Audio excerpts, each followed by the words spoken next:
Doing welcome to the show. It's a real big show today. We got a special guest, man, the host with the most. We got Sose the Ghost on. Hey, you see how I did that out of rhyme in Chicago as well, man. We're going to be talking about a contentious subject right off the bat. See, I'm from Chicago. Danny's from Chicago, some New York, and I say 100% we got the better pizza, we got the better hot dogs, but I No. have to give the pastrami sandwiches to Souls, okay? But we're going to be bringing everybody on right now. Wild on Tuesday joining us later. We got Mike Ball as well. He is, I believe, an executive producer or something with Demons Row, but we'll let Sos talk about that as well. But let's get him in here. We got Sos, man. What's What's up, going on? Sos? What's And going then we on? What's got going on? Danny Pedlo over here, What up, though? man. Fucking A, here we go, man. Sos, how you doing, man? Good, brother. How you gonna say that Chicago got better pizza than New York? We got Little Italy. You guys got a Little Italy over there? Yeah, we got Taylor Street, man. Oh, hell We yeah, got. we got a lot of Let Italy. me tell you something. We got Cologeno. We got Sunny. We got the Bronx Tail. Right in Little Italy. Come on, pizza. What? We got Giancanos, we got Rosati's, but I got to give you the Is Chicago pastrami's, really that man. known for pizza? I didn't know. I didn't know that. Really? Really? I thought we were I starting never to get knew that. along. Now you're gonna say we're not known for pizza for real?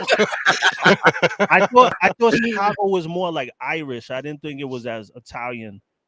Oh, Is we're that I'm wrong vegetarian about that? over It's here.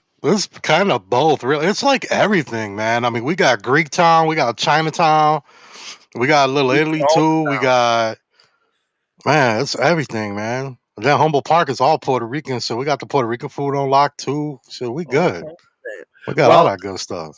one thing about New York City, and people are gonna freak out because I'm a Cubs fan, but at the same time, my American League team is the Yankees, so I guess Yo, there's a little grit there. you want to hear some crazy shit? Yo, Hollywood. I grew up a Cubs fan because I played second base. I was shitty, had no arm, so I would play second base. Yeah, I was trash, bro. My father wasn't around. I didn't grow up with my father. So, but Ryan Sandberg was All-Star game every year. So I was a big time Cubs fan growing up. I was actually like a Mets Cubs fan, and then growing up in the Bronx, you eventually go to the Yankees. Right, right. Right. You got to. Well, You got to. If you let's want to even survive, you got to. right. Yeah, yeah. Well, let's talk about the Bronx, man. There's a lot of culture that comes out of the Bronx. Hell, we see a lot of movies that come out of the Bronx, and it's a close knit people from what I hear in the Bronx, the neighborhoods and stuff like that. And one of the things that I wanted to talk about right off the bat, since we're going to get into, how MCs and stuff like that need to get along and stuff, is the fact that a lot of the kids that come up, through the gang system and stuff, and eventually in the MCs, they really look for that family unit when parents aren't around. And I think we all experience that type of stuff. So we wanted to get your story on that because you really did. You're king of the hill as far as content creating. You're kicking ass out there. I better not swear. YouTube would kill us all. Uh, you're really killing it business wise, which is a great story from how you came up. You went through the jail system, prison system, and you made something of yourself where a lot of people give up and go back to the streets. So Yeah. let's hear you up. So basically, I grew up in the Bronx, early 80s where, everything was burnt down. They I don't know if you've seen the interview, but they used to call it the burnt down Bronx because there was so many when the hustlers would get caught up, they would just burn the whole building down so that like the police wouldn't find their work. So they were literally like crackhead mansions and stuff like that when I lived on 183rd. But where I grew up, like Decatur Ave, the Gun Hill area, it was rough. You know how it was in the 80s, Hollywood. Like, Oh a yeah. lot of people think that I'm super, super young, but I was around at that time. I was a baby in the 80s though. I wasn't like, a grown man. I really grew up in the 90s. But New York was rough. It was rough. It really was. But what else did you Especially want me with to say? the crack and stuff was real bad back then. Yeah, like it took the crack took Man, my father away when I was 4 years old. I didn't see my father again until I was 28 because he got caught up in the streets, got locked up, killed someone, got out. But back in those days, you could actually get out if you killed someone. You didn't have to do 25 to life, but he did like a good 23 or something like that. right. Yeah, and he was just like he was always messing up and stuff. And then I wound up following in his footsteps because I got locked up from 15 to 17 because when we were young, we were like robbing people. We were so poor that when we wanted like Chinese food, we would like rob the Chinese man. I don't know if y'all did that in Chicago. Did y'all rob the Chinese man? Was that a Oh thing? hell yeah, pizza man, The Chinese pizza man. man? Oh yeah, Yeah, I couldn't. yeah. Can you think about it now? Like, imagine like some 14, 15-year-old coming up to you and saying like, yo, give me your shit. Like, you know what I mean? Let Right. me watch my curses. I don't want to get you demonetized either. I But used to deliver pizzas, and I had to go to the hood, the one that I was in the hood working anyway, and I went to the hood, and what we used to do in Chicago, we would call and order a pizza like, yo, come deliver it to here, and you get to the building, and it was an abandoned building, we'd hit you right there, right out front, right, yeah. and I get there. And it's an abandoned apartment building, and I'm looking at it, and I said, "Man, I know there ain't somebody trying to rob me today, bro. Like you taking a page out of my own book, dog." I got out strapped, ready to roll, right? And the shorties come walking out the gangway. I said, "Man, it ain't gonna be that type of party, shorty." He's like, "Oh, bro, we didn't even know it was you, dog. Hey, tell somebody else to come back." How I how was was like, it though? How was it for you though, where you knew your dad was, a street guy and he got locked up because he handled his business and stuff. But what void did that leave for you and maybe your mom or grandma or whoever raised you? What void was left from your father going to prison? Well, I dealt with abuse from my stepfather, not like sexual abuse, but like back in like I don't know how it was for everybody, but growing up where I'm from, everybody got their ass kicked. That's just how it "Oh was. hell yeah, that's But everywhere." when it's not really your father and he don't love you, it's different when he kicks your ass. So Yeah, you feel more like, damn, like if my mother hits me, it's like whatever. But yeah, I dealt with a lot of that, and I think that's why I do Demons Road because I never had that guidance like don't do this, don't do that because you're gonna get caught up if you do that. I never had that. So I think that's kind of what inspires right. me about Demons Road. Hmm. But yeah, it was just everything was That's really either cool, man. I'm listen, I'll keep it so real. Like, a lot of people say, "Oh, I never lost a fight in my life." You just didn't fight that much. But like I grew up learning everything. Everything I did wrong was an ass uh, whooping or something went wrong, getting shot or shooting or something like that. Everything was learned the hard way. And that's why yeah, like I talk the way I do on Demons Row is because I'm trying to lay it out so people don't get, caught. And I'm not perfect. And there was something that y'all brought up about like it's in Chicago it's way different, you know what I mean, like that wouldn't certain things I've said on the show it wouldn't fly in Chicago. And I was even taking it to the extent like you could be in the same state, you know what I'm saying, like the way I moved in my club wouldn't be the same way another club in my state moved. There's different right, protocol for that club. So basically, I just like to say, like, I tell my story and what I've seen how to move, not like inside club stuff, but just overall moving when you're outside, around different clubs or whatever. Hmm. You said right. your father's out now. Do you Yeah, have he's any out. contact with him? He's in the Bronx still. I hardly talk to him because he's so burnt out, like he never even learned English, so he still speaks Spanish. And when I grew up, since I'm Puerto Rican, like my mother didn't really speak it to me like that, so my Spanish is bad. So like I had a girl translating for me and stuff like that. So we're not close. Like I'm not one of those people that like holds anything against him or my mother or anything like that. But we're just not really close. Like we're not in contact like that. My sister sees him, but I'm not one of those people that like thinks about the past all the time and wants to revive that. Right, right. Now, even Right. though you got, you had the kind of an abuse when you were a kid, do you feel like those ass kick-ins actually prepared you for the streets and made you more aware of your surroundings and stuff like that, and got you to where you wanted to be? Did it motivate you? To be honest with you, I think it held me back because I feel like my stepfather taught me to be a victim, not to be an aggressor. So I got bullied so much that it didn't stop until I actually bought a gun and actually had to let it go. You know what I mean? Like it went on for so long. So it's like, and Yeah. that's kind of how it is when you don't have a father around, unless you got big brothers and stuff like that. I didn't have that. You know what I mean? So that's what led me into the gangs and stuff like that, was those type of circumstances. But all that bullying stuff stopped around like when I came home around 17. It stopped around that time. I remember a time where my stepfather actually smacked my sister, and I had just came home from Lincoln Hall. That's why I was locked up. That's division for youth, they call it in New York. It's juvie. And Okay. when I came home, he smacked my sister. I put hands on him like something fierce, you know what I mean? So after that day, I was never, like I just came home different, you know what I mean? Being locked up as a kid conditioned me for the streets, because Yep. I went to Spofford. I don't know if you know what that is, but in New York, Spofford was the Rikers Island for when you're a kid, you know what I mean? So Okay. I've been to Rikers Island. I did all that. Like I've been up north, and that's why I say like my channel is more than just talking about 1% life or whatever, because I was a 99 for 6 years. I was in the clique for 6 years. I gangbanged for 12 years. So it's more like what I went through on the streets. So when I'm maneuvering, it's not just, going to a Mongoose party or whatever. It's like I've been the only Crip in a blood house up north.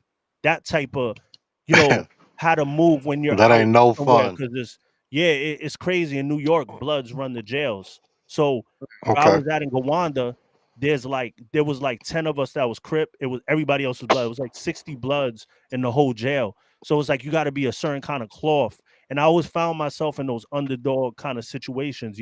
So I think that's what prepared me. But I realized like like what Hollywood was saying is like all the messed up stuff that happens, it conditions you for your purpose. You know what I mean? Yep. Now, going type of life, was it because you were searching for something to be a part of, or was it something that you were looking for to make up for your father not being there, looking for a family? So the way I got in is because my cousin came home. He came home from Green. He was locked up. He came home Crip. So since I had already had like different situations in the neighborhood where people know who I was, some Bloods had chased him out of the park. And this is when Bloods really started rising in New York. It was a certain time in the 90s. It was around that time when DMX was popular with Get At Me Dog and all that. It started to really Yep. rise in New York, and they were doing crazy shit. Like they would ask you what time it is, and then when you would look at your watch, they would cut an old lady, a little girl. They didn't care. They was on that. So my cousin got chased out the park by some Bloods, and I knew their big homie. So I told him, I pressed their big homie, and I told him, listen, this is my cousin. I don't care about the gang shit. This is my cousin. This is family.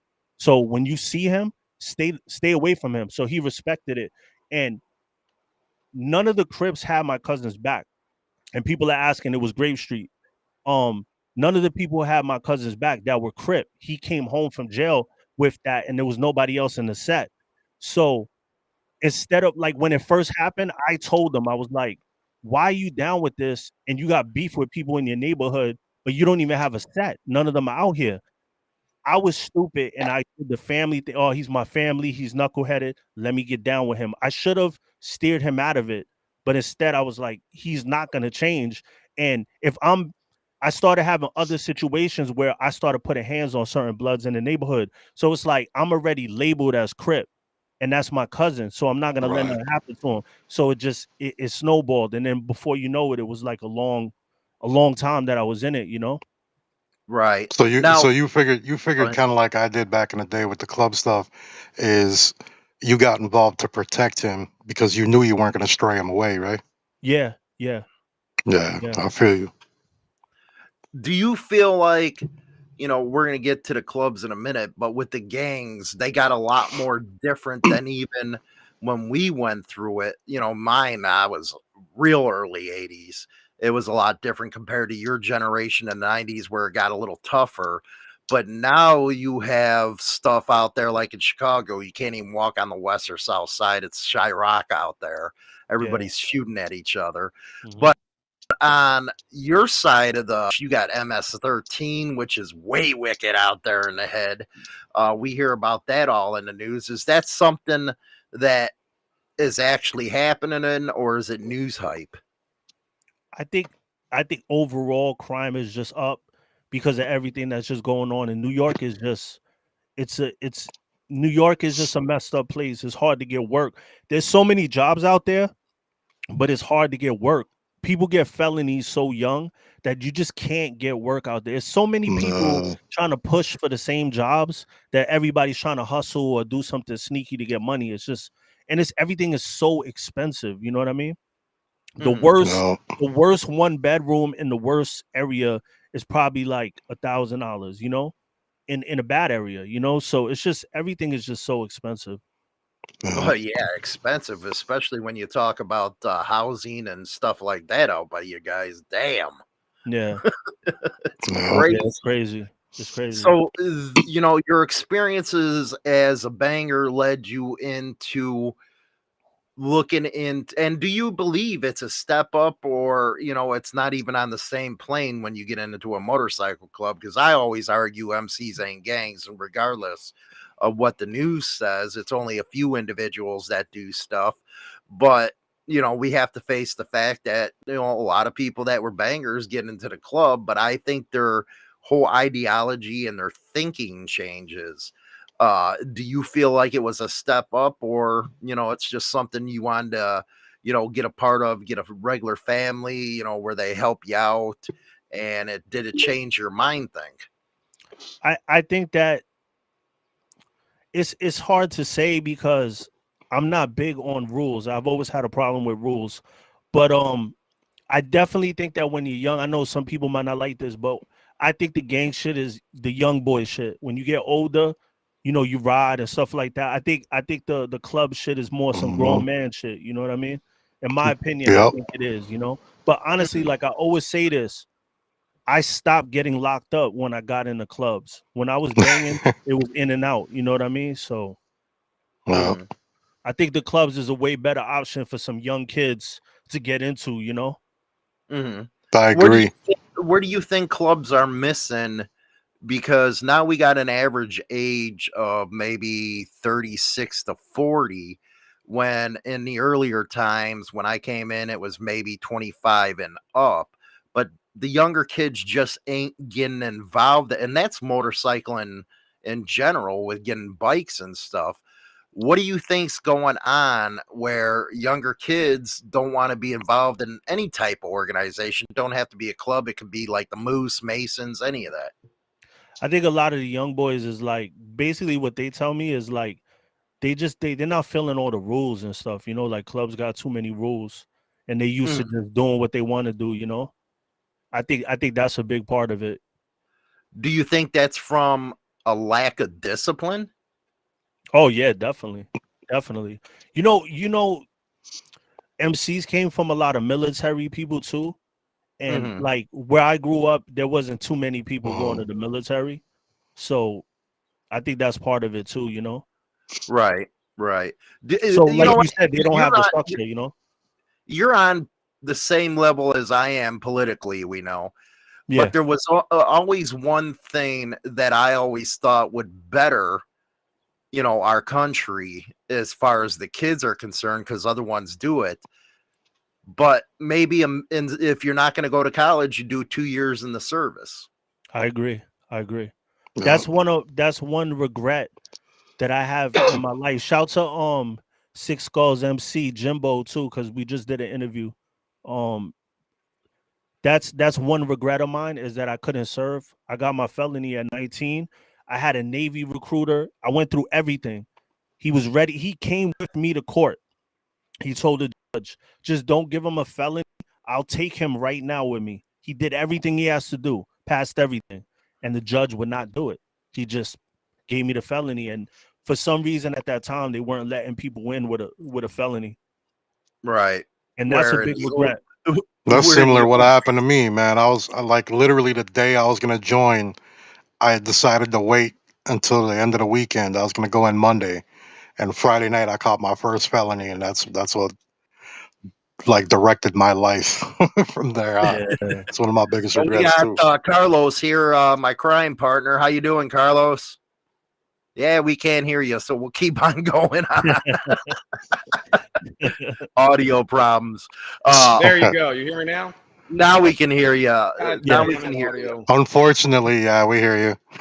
We're I'm not talking gonna- I'm not about. gonna say anything now. We're talking with Sose about his experiences, how early in life led him to the point where he is today.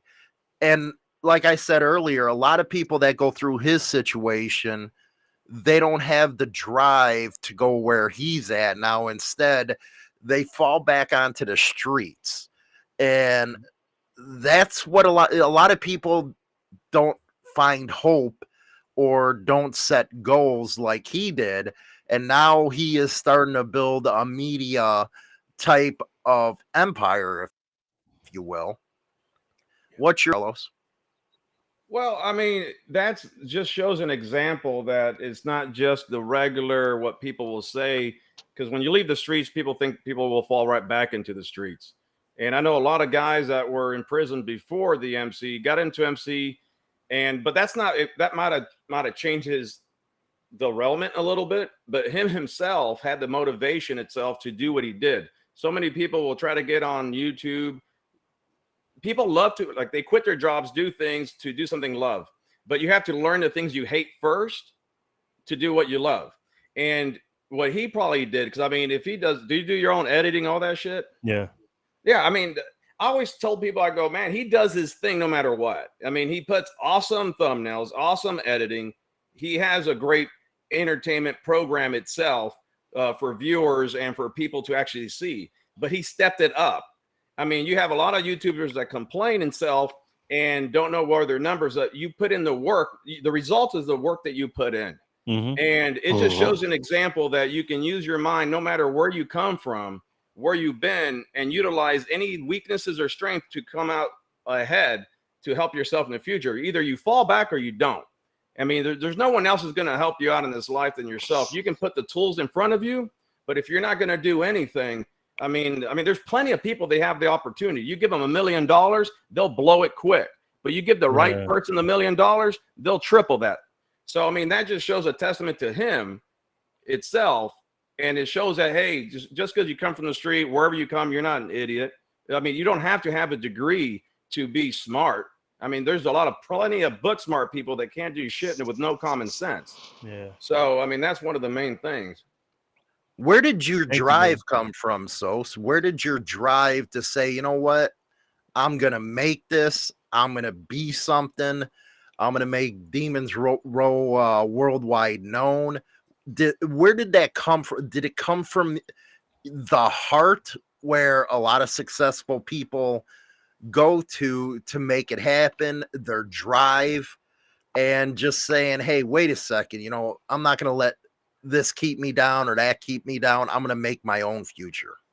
So this is a good way to answer the question about the holy grail of MC culture too, like why I call it that, because I know some people think, like, that don't know me, they think holy grail of MC culture, he thinks he's better than everybody, stuff like that. And when I say the holy grail, it's like I bring up these topics and then we all get together and talk about it. And there's stuff that I've learned, you know what I mean, from everybody, you know, and we all come to this conclusion. Like, I know stuff now that I didn't know a couple years ago. You know, you could learn from anybody. So I say that to say that, like, I've always been into like Templars and like the Roman Empire, and it's, for me, it's always been about legacy. Like, where do I see myself when it's all said and done? Where do I want to sit? And I want to sit in a legendary space. And I've always thought that since a kid. Like, it's about, like, when we grew up, it was about getting your name up. That was always, you know, like in the gangs, it was like, you know, I hate to refer back to it because I know a lot of people don't like it, but it was like, you put in work so that people know who you are. Your name rings bells. And that's how we grew up in New York. It was all about making your name known, So I don't know. I just always had that thing about wanting to have a legacy that I leave. And when I'm gone, I have this legacy, I don't know why, but I've always had it. Now, do you have children? Because I felt personally, if I'm going to achieve, I want to do it. It's more for them than it was for me. And they are such an inspiration to make you want to do better. To be honest with you, like my legacy is a selfish thing, and I'm a very honest person, a transparent person. I want to leave my stamp here and then leave the kids with the business. You know what I mean? Like, but I want them to be whatever they believe they can be. I want to show them that it's not about school or whatever. Like, I feel like what you guys do, what I do, is the true path because we do what we love at the end of the day. So you're a success if you do that, in my opinion. You know what I mean? Like, if you can make a living off of it, you're a success. So it's just like, how far do you want to take it? In my opinion, Yeah. Well, right. That's something that I agree. That's something that Robert Kiyosaki used to say. There's those that were bred to work, and then there's those that were bred to take on the world on their own and be entrepreneurs and make their path the way they wanted to make that path. And you're doing that right now. You're on all media platforms. You got a podcast coming up. You just got so much on your plate where you're saying, okay, I'll use time management and we're going to go here, we're going to go there, and I'm going to make my dent there. And that's what I respect right there. Yeah. I appreciate you, man. I feel like you're doing the same thing. You've been rocking with the podcast. You're more heavy on that side. I feel like you're doing the same thing, and our stuff out, like I said, it was always like a competition, you know what I mean? But it was never malicious. And like, I'll say it in front of everybody. Like, when I was on the come up, the only one who gave me a look was Hollywood. You know what I mean? So that's why I'm here right now. Like, I don't forget when people do stuff for me. You know what I mean? That's why I'm here too. Well, you gotta remember though, competition. Nothing's wrong with competition. I mean, you need competition. That's how people step up their game. Yeah. I mean, if it wasn't for Hollywood, probably you wouldn't step as much. And if it wasn't for your step up, other people probably wouldn't want to step up either. Yeah. I mean, no one can talk. I mean, it's seriously. I mean, you can say Holy Grail, of course. I can be personally like, what the fuck? I don't want to curse, but what does he mean? But then, of course, when you explain things overall, when you actually just take a step back and just forget about the bullshit. Mm-hmm. I mean, everybody does their thing. Whatever you need to succeed to a point, you're gonna do. One thing I want to say too, on the Holy Grail thing is like, I'm big into marketing. So like, I wanted to market the Templars since I'm a big fan of the Templars. I wanted to market that. So it's more of a marketing strategy than an actual, I think I'm better than, I think I'm better than everybody type of deal. And I think this is a good platform to say it because people might not perceive it that way. They might perceive it in a different way, like you're saying, and that's not what it means, Yeah, I mean, and that's the thing that I was just finish up here. Like me personally, that's the way I took it originally. Of course, when you say that, but I kind of figured myself. I'm a business guy outside of YouTube, and marketing and branding is the number one thing. If you can market and brand it with a catchphrase that someone is always going to say, I mean, that's coin in itself. So it's right. It's like, well, okay, I don't want to cut you off. No, go ahead. So, like, I grew up on Wu-Tang. Reza is one of my, OGs. Reza, everything about the Wu-Tang was like karate this, karate that. So I chose my lane to be like Templars, bike stuff. So that was the influence, He's not saying that I'm a black belt and I'm better than everybody and I'll kick every other, rapper's ass or whatever. It was a marketing strategy. So I want people to understand that when they hit a Holy Grail, it's about marketing, not about, like just thinking you're better than everybody or whatever. That's not what it's about. Well, that's the thing. Right. It is about marketing, and everybody. Well, with Danny, he asked me about his store. I was like, man, we have a thing where you got to say it over and over and over again to get it into people's heads for the radio advertising and stuff like that. And that's all. That's what you're doing is marketing, because this is a business. And when Twitch went after you, that right there broke me. I was like, dude, you know what? Now you're just not disagreeing. You're not, trying to make a point. Now you're going after the guy's business. And that set me off. I was like, oh, hell no, man. This guy's put in a lot of work. And, it's entertainment when we go back and forth. To me, it is anyway. I like joking around. But when you go after somebody in a vindictive manner, that I just can't take. I can't do that. Mm-hmm. I feel like he came in a disrespectful way. Like, if you're gonna come like that, don't do it on the internet. Do it when you see me in person. You know what I mean? Like, why would you go on the internet? Like, anytime you guys ever like disagreed on anything, it was like you were laying down facts that you believe that you didn't like something I did or whatever. I don't care about shit like that. It's competition. But once you're like, you're a punk, you're this, you're that, it's like, come on, bro. Why are you saying on the internet? Like, who does that? Right. Tell me when you see me in person. It's a small world. Tell me when you see me in person. That's it. That's how I feel about that. Yeah. Right. I'm gonna fold him when I see him in person, though. That's a fact. Rock on. I mean, the guys that know me, even Dan, I tell Danny all the time. I mean, if I ever have an issue, I would have called you straight up if I had a real issue with you. Before I post anything on the internet, before that, I would talk you straight up and say, "Hey, I don't, and I'll just either talk trash or what to a certain way." But I'd rather do that to someone directly than rather go on, on the computer and just post something kind of off the hip.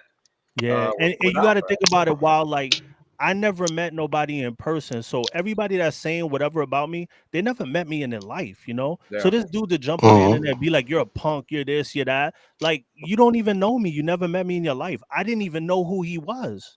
So it's like, it was just weird. It's just weird shit. Well, I don't think any of us really knew who he was until he popped up out of nowhere. I didn't know. Well, I do know he's not on the internet anymore, but he hasn't posted anyway. Well, I mean, that's the biggest thing, though. I always said I would rather have all this in person, right? I'd rather get in front of everybody with everybody live and do it in person if I had the chance. That would be my number one. No, I agree.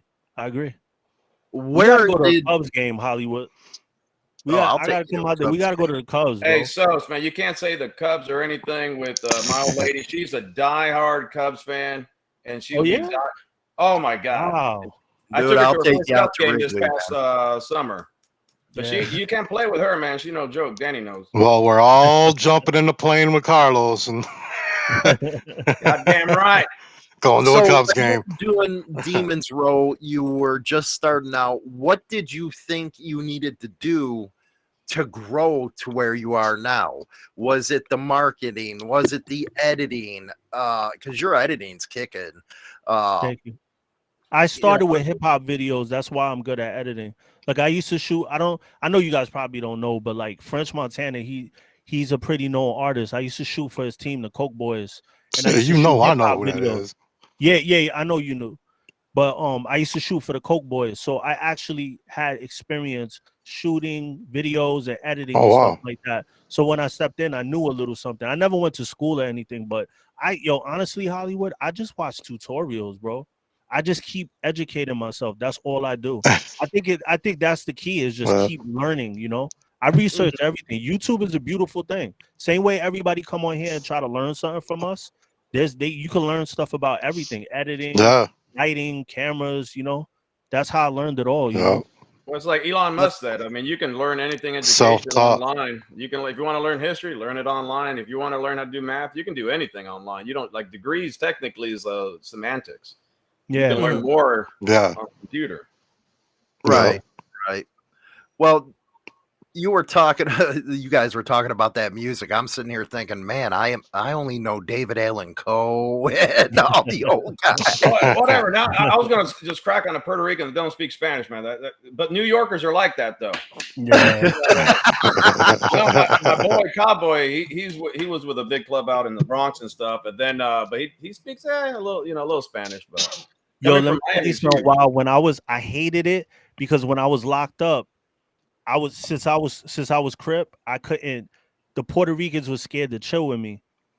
I used to chill with the Jamaicans because the Jamaicans were Crip, so I had to sit there and listen to them speak in their language The whole time, I don't understand nothing they're saying. So I started chilling with the Dominicans because the Dominicans wasn't scared of the Bloods, and they were speaking straight up Spanish. So I'm just there, like, you know what I mean? Like, I was just crazy. The worst part is that if we all go out somewhere together, they'll be speaking Spanish to you guys there, Danny, and you. Then I'm like the whitest looking person here with Hollywood, and you're the one that knows Spanish, and that's my first language is Spanish. How has this changed you, man? How has it changed you as a person? You know, everybody knows if you're to make it, you got to have the thick skin. But how have you dealt with the success? That's a great question, man. I don't know. I just keep working, you know, and just keep trying to grow. That's basically it, you know, like I just try to get better and learn more and just like, what am I doing wrong? And then I just really try to listen to the audience, like, what do they want? And it sucks, man, because I'll be 100% honest with you. What they want is what Hollywood's giving them. They want to hear Hell's Angels, Mongols, Vagos. You know what I mean? They want to hear the juicy shit, you know? So I try to be creative as possible without doing it. It's rough, man. It's rough. It's a small niche that we're in. So it's like, it's hard. And you Hollywood, you know what they want because you give it to them all day. So yeah. You know what? That's a sad part of society in whole. Is they rather hear about somebody killing this one or killing that one instead of sitting back and say, okay, you know, what Sose is doing or what Danny's doing, you know, this is good for the community. You know, it's funny. I get to look at the analytics all you guys do because when I retooled the show, I was like, okay, let's put some good that does. But all you see is the clicks forward in the chapters to where all the bad's at. Yeah. Well, guaranteed. If you look at my society as a whole. When I started a year ago, my first videos were popping up. I never put club names in any of my videos. Not one club name. Not one person has I ever named. So I don't get the views like I could if I just put like literally, you know, like Hell's Angels, you know, anything big with a, you know, cuts on there. So I just don't.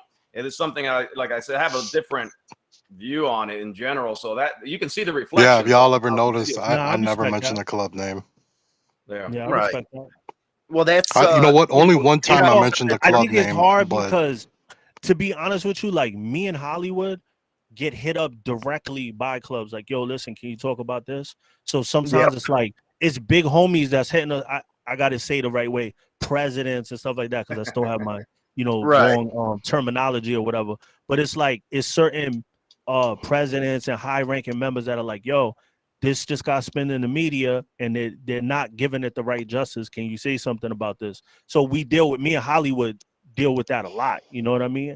Yeah. So it's like, yeah, but it's only so much you can talk to about also online, and the creative part gets really, that's when it gets tough. You know, you have to get really creative what you want to talk about. Now you're on the East Coast and I watched as you went to the West Coast.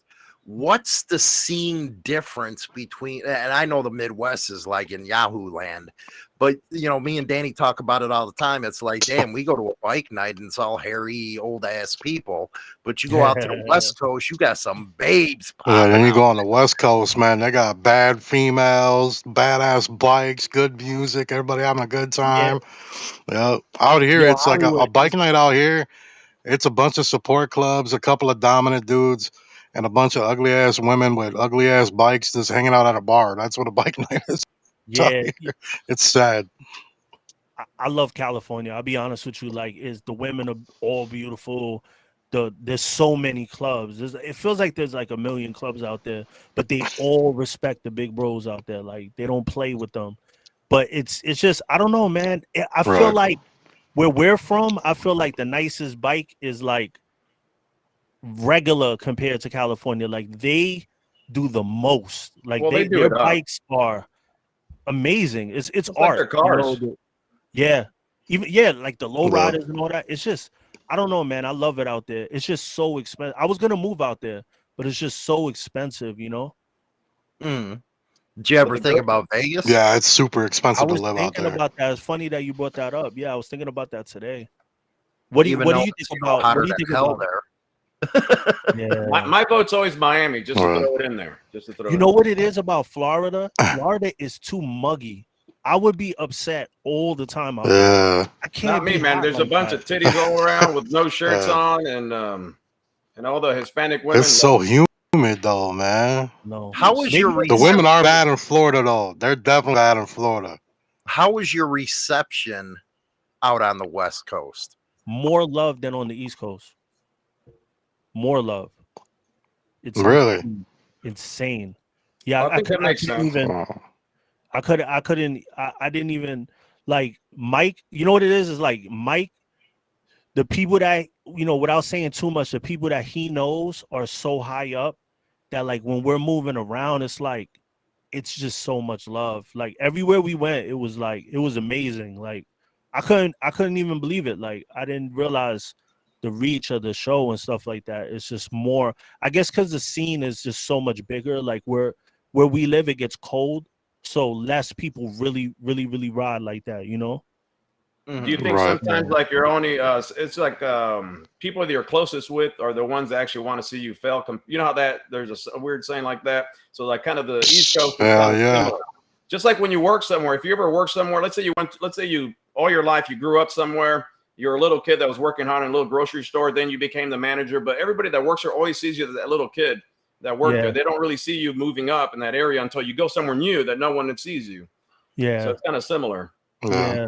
I mean, I feel like in New York it's a lot of love, but New York is very antisocial. So they're not gonna show you the maximum love. California is just so much more. I don't know like how to explain it. It's just they don't mind showing you love. New York, everybody's too cool to really like, you know, like, oh yeah, I rock with you, show much love. But you know, in Cali, they'll tell you like, yo, we love you out here. Like it's just different, you know. Yeah, in New York, man, you know, you pass them wrong, they give you the finger, man. Yeah.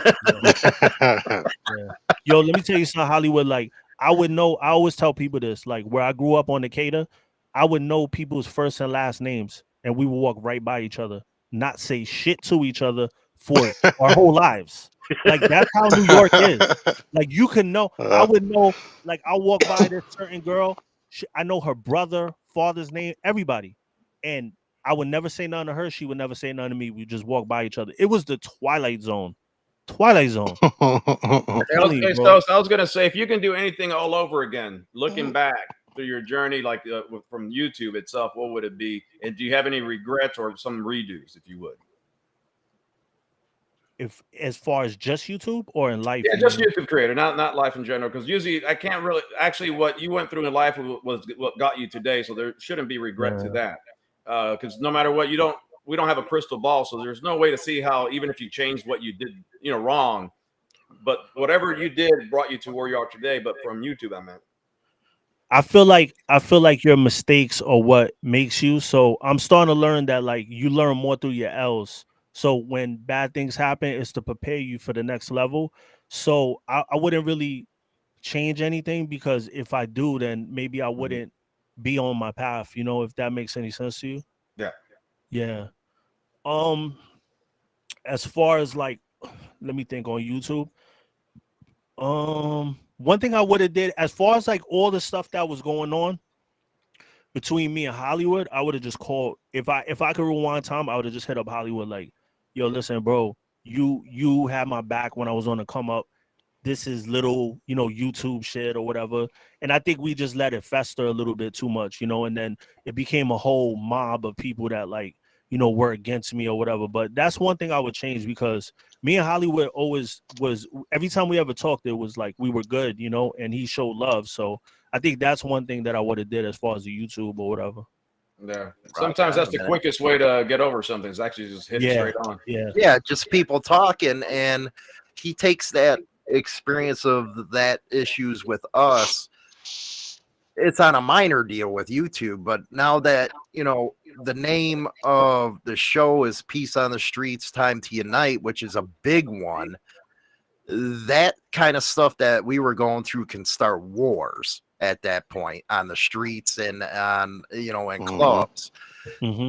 But before we get to that subject, you got to interview somebody that is actually in my mind all the time. I believe he got a raw setup. We talk a lot, and that's Freddie. What do you think of that Oh yeah. case? I believe Freddie. Like I talk to Freddie, Free Freddie Aguero. I speak to him all the time, and he's just solid. Like if he did it, he's already doing 25 to life plus 30. If he really did it, he would just be like, I did it. You know what I mean? He really didn't do it. They set him up because he's a pagan. It looks good, and he was actually not even in the club at the time when it happened. He was retired. They just Yes. dragged the club into it, and they always do that. I think that the dude killed his wife because she was gonna take him for all his money, and they put it was a sexy headline, in my opinion. No, I believe that 100%. 100%. Because they Freddie's got him just 6 too years much of a later. hippie for me to do something like that. Yeah, they got him 6 years later with no real evidence. People just ratting on him. Right. Right. So Yeah. I want you guys to remember out there, Freddie, man. Freddie needs his case, going through all the appeals and stuff like that. They did doctor's orders on Discovery Plus, and I think that's important for them to be able to get their side of the story out, but I don't believe it. Freddie's too much of a hippie, down to earth guy. And you usually can tell just by looking at somebody if they were involved in something like that. I think it was a setup. But leading to that, talking about setups, we cover it all the time on Biker News, how the media throws one type of, propaganda out, and it's usually a police propaganda. Because let's admit it, the media, they makes tons of monies off of bikers, man. Yeah. That's where you had the SOA, the Mayans, all that type of stuff, because bikers will make you a lot of money. And I think that clubs are always put in that regard, so the money's put out there. What do you got a movement going on. You got your patch on your hat right now. Tell us about the patch and where you want to go with this. I just want it to be the type of thing where it's like, if you see it, you will understand that, like, they want the same thing. Like right now we're in a situation where they actually told us you have to stay home and you can't come outside. People lost their businesses. Like, if we can't be on the same page, like I want to live in a world where like truckers, bikers are like in connection with each other, and there's like some type of network. Everybody doesn't have to hold hands and be best friends, but at the end of the day, if they say there's something new that came along, I want to do it without getting you shut off, because certain things that I say gets me demonetized, and I don't want to get your video demonetized. But if they turn around and say, you know what, a lot of people are catching the sniffles, let's just say it like that, everybody has to stay home. Do you know how many people are going to lose their businesses? So at least if we're in tune with each other, we could say, nah, we're not doing it. We could turn it into jaywalking. That's basically my goal. Is a larger goal. It's a country goal, not a. I realize that clubs are not gonna squash a lot of beefs. Like I got big brothers that are like, it'll never happen, and I'm to the point where it's like, if there's I don't know how many Hollywood, how many clubs do you like numbers wise? How many you think independents there are? How many club members? You're looking in the at United States. It's actually independents just roll over, the clubs. I think the clubs are maybe 2 to 3% of the biker population. And that has to do with a lot of stuff us dumb old people did in the day, where you guys are more like, okay, man, you know what? Enough's enough. We don't even know why this started. Like a lot of these people don't know how the big one started. It was all over women. But yeah, independents, they outrank everything. They're the biggest.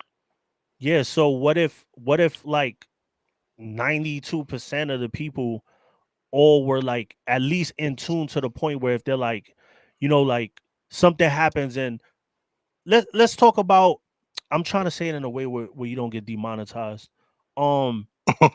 Because they have they been hitting you on your lately. Antifa stuff yet? Yeah, like they hit me all the time. I'm gonna say it on a small level. I want to live in a world where Hollywood is like, I got me and D-Lo got an event in Chicago, and we're like, we put the blast out and everybody goes over there, and then the money goes to Hollywood, or something happens to a kid and the whole community comes together and helps that kid, or whatever, stuff like that, and on a larger level too. But just that type of situation where you don't even have to be in a club, or you could be in a club and be down with it, because I have brothers that are in clubs that are down with it, but it's just like, it's only but for so kind of long. like being a Mason, right? Kind of, But in that realm. But it's how long are we gonna do the same thing? And I feel like, to be honest, like I feel like the way the format is going, we're going into a new era. You know what I mean? These younger kids don't care about what was going on 50, 60 years ago. So we're going into a new era. Things change. You know what I mean? So I feel like we're at that point where maybe we could usher in something that we have control over, that's something positive, and push people in that direction that may want to get in the club but don't want to deal with the politics, Right. I think that there's another way to do it. And if you think out the box, we could do that without all the rules and the mandatory this, and you got to go to this state, when you got to work, and that type of stuff. Without any of that, I think it would be. And you look at the independents, they ride more than the clubs half the time. You know what I mean? They Like, do ride half the time more. Well, to be real, they do. There was 2 times in recent years where all the clubs actually got together, and it was a sight to see. And the anniversary's coming up in May for Twin Peaks Waco. Popeye and OG from Texas Biker Radio, they really led a movement where all bikers, clubs, confederations got together, got rid of that damn prosecutor who overstepped his reach. And the other incident was the New Hampshire 7, with the jarheads when they lost their people. So it is possible, it really is possible to happen. Yeah, that's why I talk about peace on the streets, because like Sose said, and I've been saying it all along, clubs are not going to hold hands and sing kumbaya. All the beefs, and some of the guys still hold on to that crap, and I get it, I respect it. Freddie's But there's no I don't know how he did it, but Freddie's on a live right now. Not to cut you. Is he? Freddie's Free on the Freddie, live. baby. Freddie. He said Free thanks Freddie to Hollywood for putting the truth out there.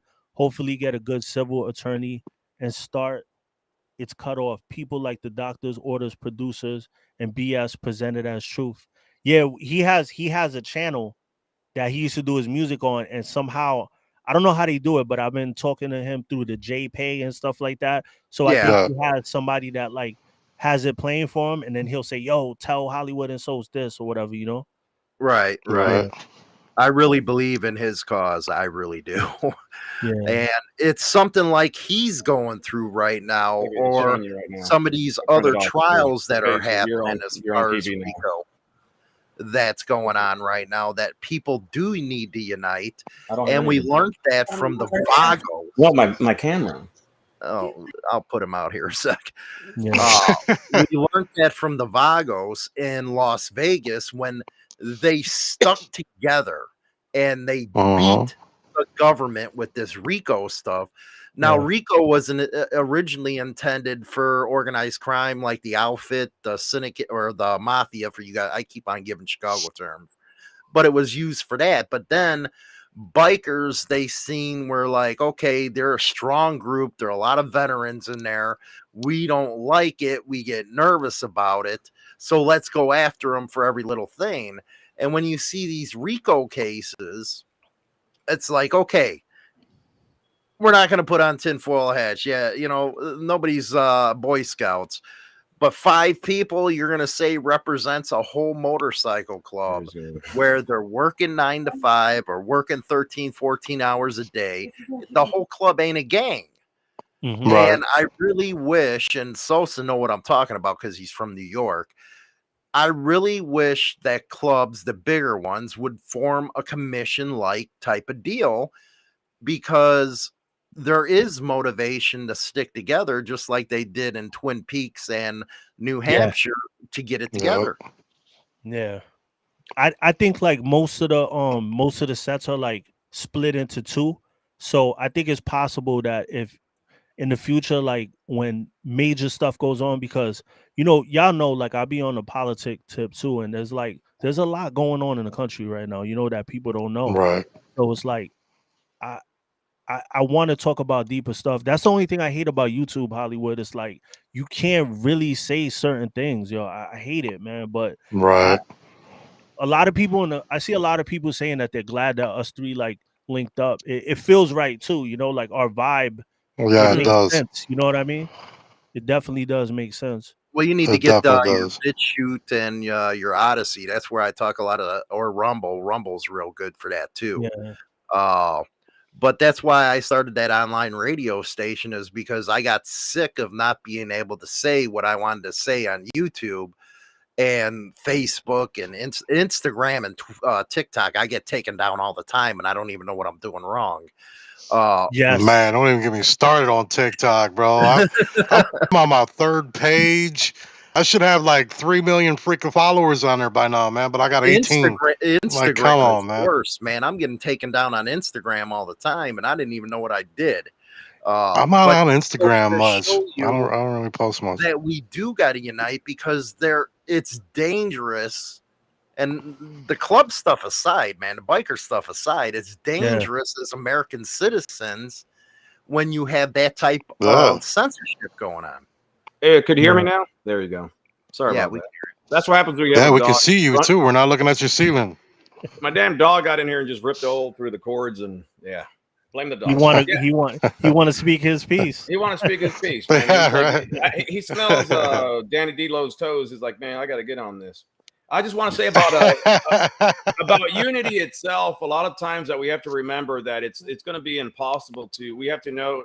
I made a video the other day that a divided culture needs a united church, and a divided nation needs a united people. Just to know that you can't win them all. We're not going to win everybody, and then you got to start with the core. If you start with the core, not the crowd, you're going to be well off, way better off. And you got to do the math, like we're doing the math about percentages of what's the percentage that are in clubs, not in clubs. What's the percentages of people that are actually the disconnect with the new generation with the old generation?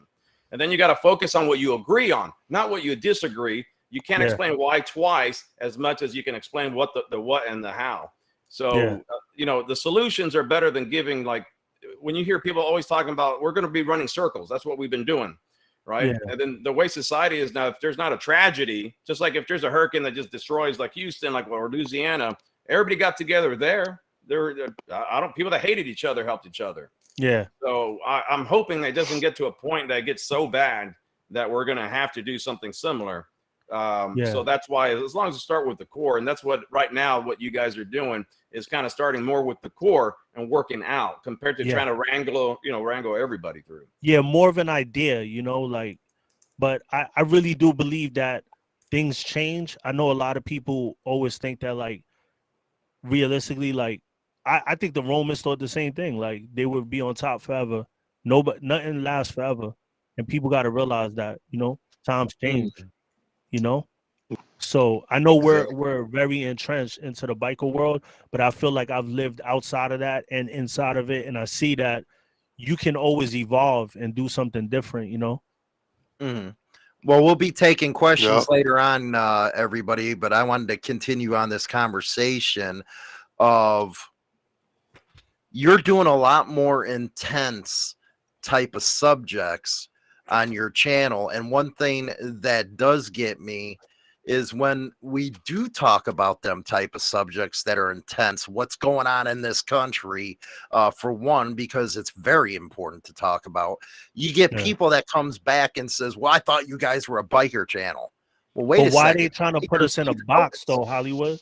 That's putting us in a box. Like, you're a dumb biker and that's all you could talk about. Like, don't put me in that box. You know what I mean? That's how I feel, Right. Yeah.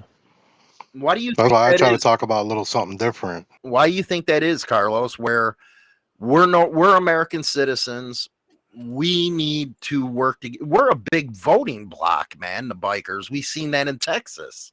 Well, we need to know the issues, but they'd rather see me talking about, okay, this guy killed this guy or this guy, instead of saying, well, wait a second, like Sose said earlier, we were locked down and people lost their damn businesses. A lot of bikers lost their own businesses too. Yeah. Well, a They lot want of to hear times about that stuff. you get from old movies that people watched, or the old tales of back in the day. The clubs had a lot of people didn't have jobs. A lot of MCs in the beginning didn't have jobs. They came out of the war, didn't have jobs. They looked for guys that they kind of can feel together with, and they kind of helped each other out. But now it's different. There's lawyers, doctors, there's truckers, there's pipe layers, there's everything right now in the MC community. And people are pilots. People are, like I said, there's everything there. But people like living on the old stigma. Just like if you see a biker wearing either baggy pants or tight pants, and someone will say, "Oh, you're not a real biker. You look too ghetto." Or you're not a real biker. You look like, I don't know, from Austin, Texas. But I think it's just more what people. That's why they like the TV stuff. If anything bad that you put, the titles, they'll like it. They're gonna watch it because that's what they like. That's what they grew up on the movies and shows. But in reality, though, a lot of people, a lot of communities, bikers itself run the communities. There's here in Texas, there's actually I think a mayor of a town that is a biker in an MC.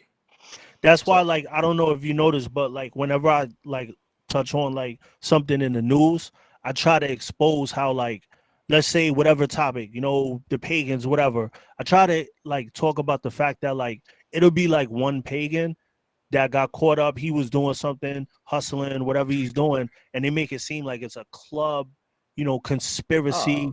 They're a criminal enterprise. That's not the way it works. I really you guys know, you'll have a brother that hustles or whatever, but it's not a criminal organization where it's like Sons of Anarchy. You sit at the table and they're like, let's hit this truck and stuff like that. Now, I'm not saying that stuff like that doesn't happen, Right.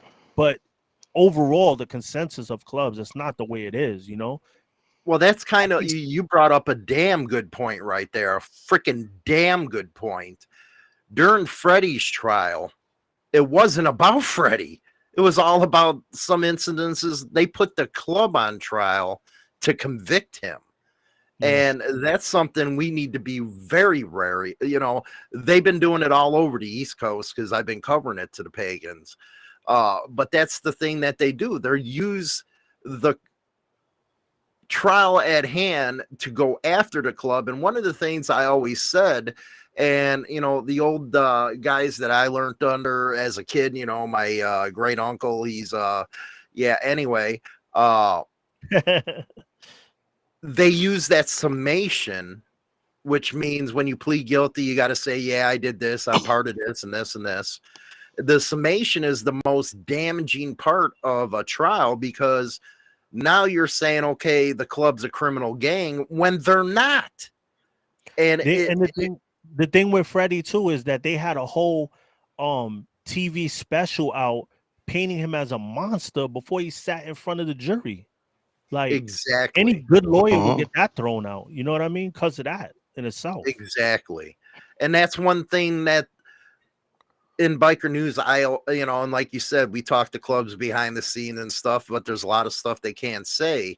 But the reason why I'd like to have, kind of like what happened with that schmuck, that meatball, Twitch, the club came out and gave a statement to put that to rest. They got their side of the story out. But when the media is going like that stuff in Fayetteville right now, and there ain't no pushback on it, now they're looking to influence jurors. And I think that's, something clubs have to get ahead of, especially after they see what happened to Freddie or what they did to Vagos on in Vegas. And now that they're running Angel in Fresno with that RICO trial, you got to get ahead of it, because the jurors, they're trying to influence them. Yeah. You're really good at getting those interviews too, getting people to speak out. It's hard. There's so many. I know all of y'all go through it. People send you stuff and you want to touch on certain stuff, but I think you've done a good job. One thing I give you respect to, it's a tough position to be in, but a lot of exposing of rats and cops, and you've really put light to a lot. Because to be honest, in a lot of these clubs, they're infiltrated right now as we speak. I was thinking about that dude.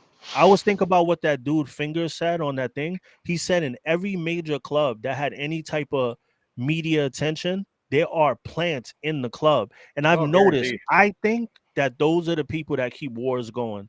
They get Mhm. deep into it and they rise high, Yeah. because who could go harder than a police officer that it's his job to be a club member, while the club members are Mhm. working, doing whatever he's going even harder, you know?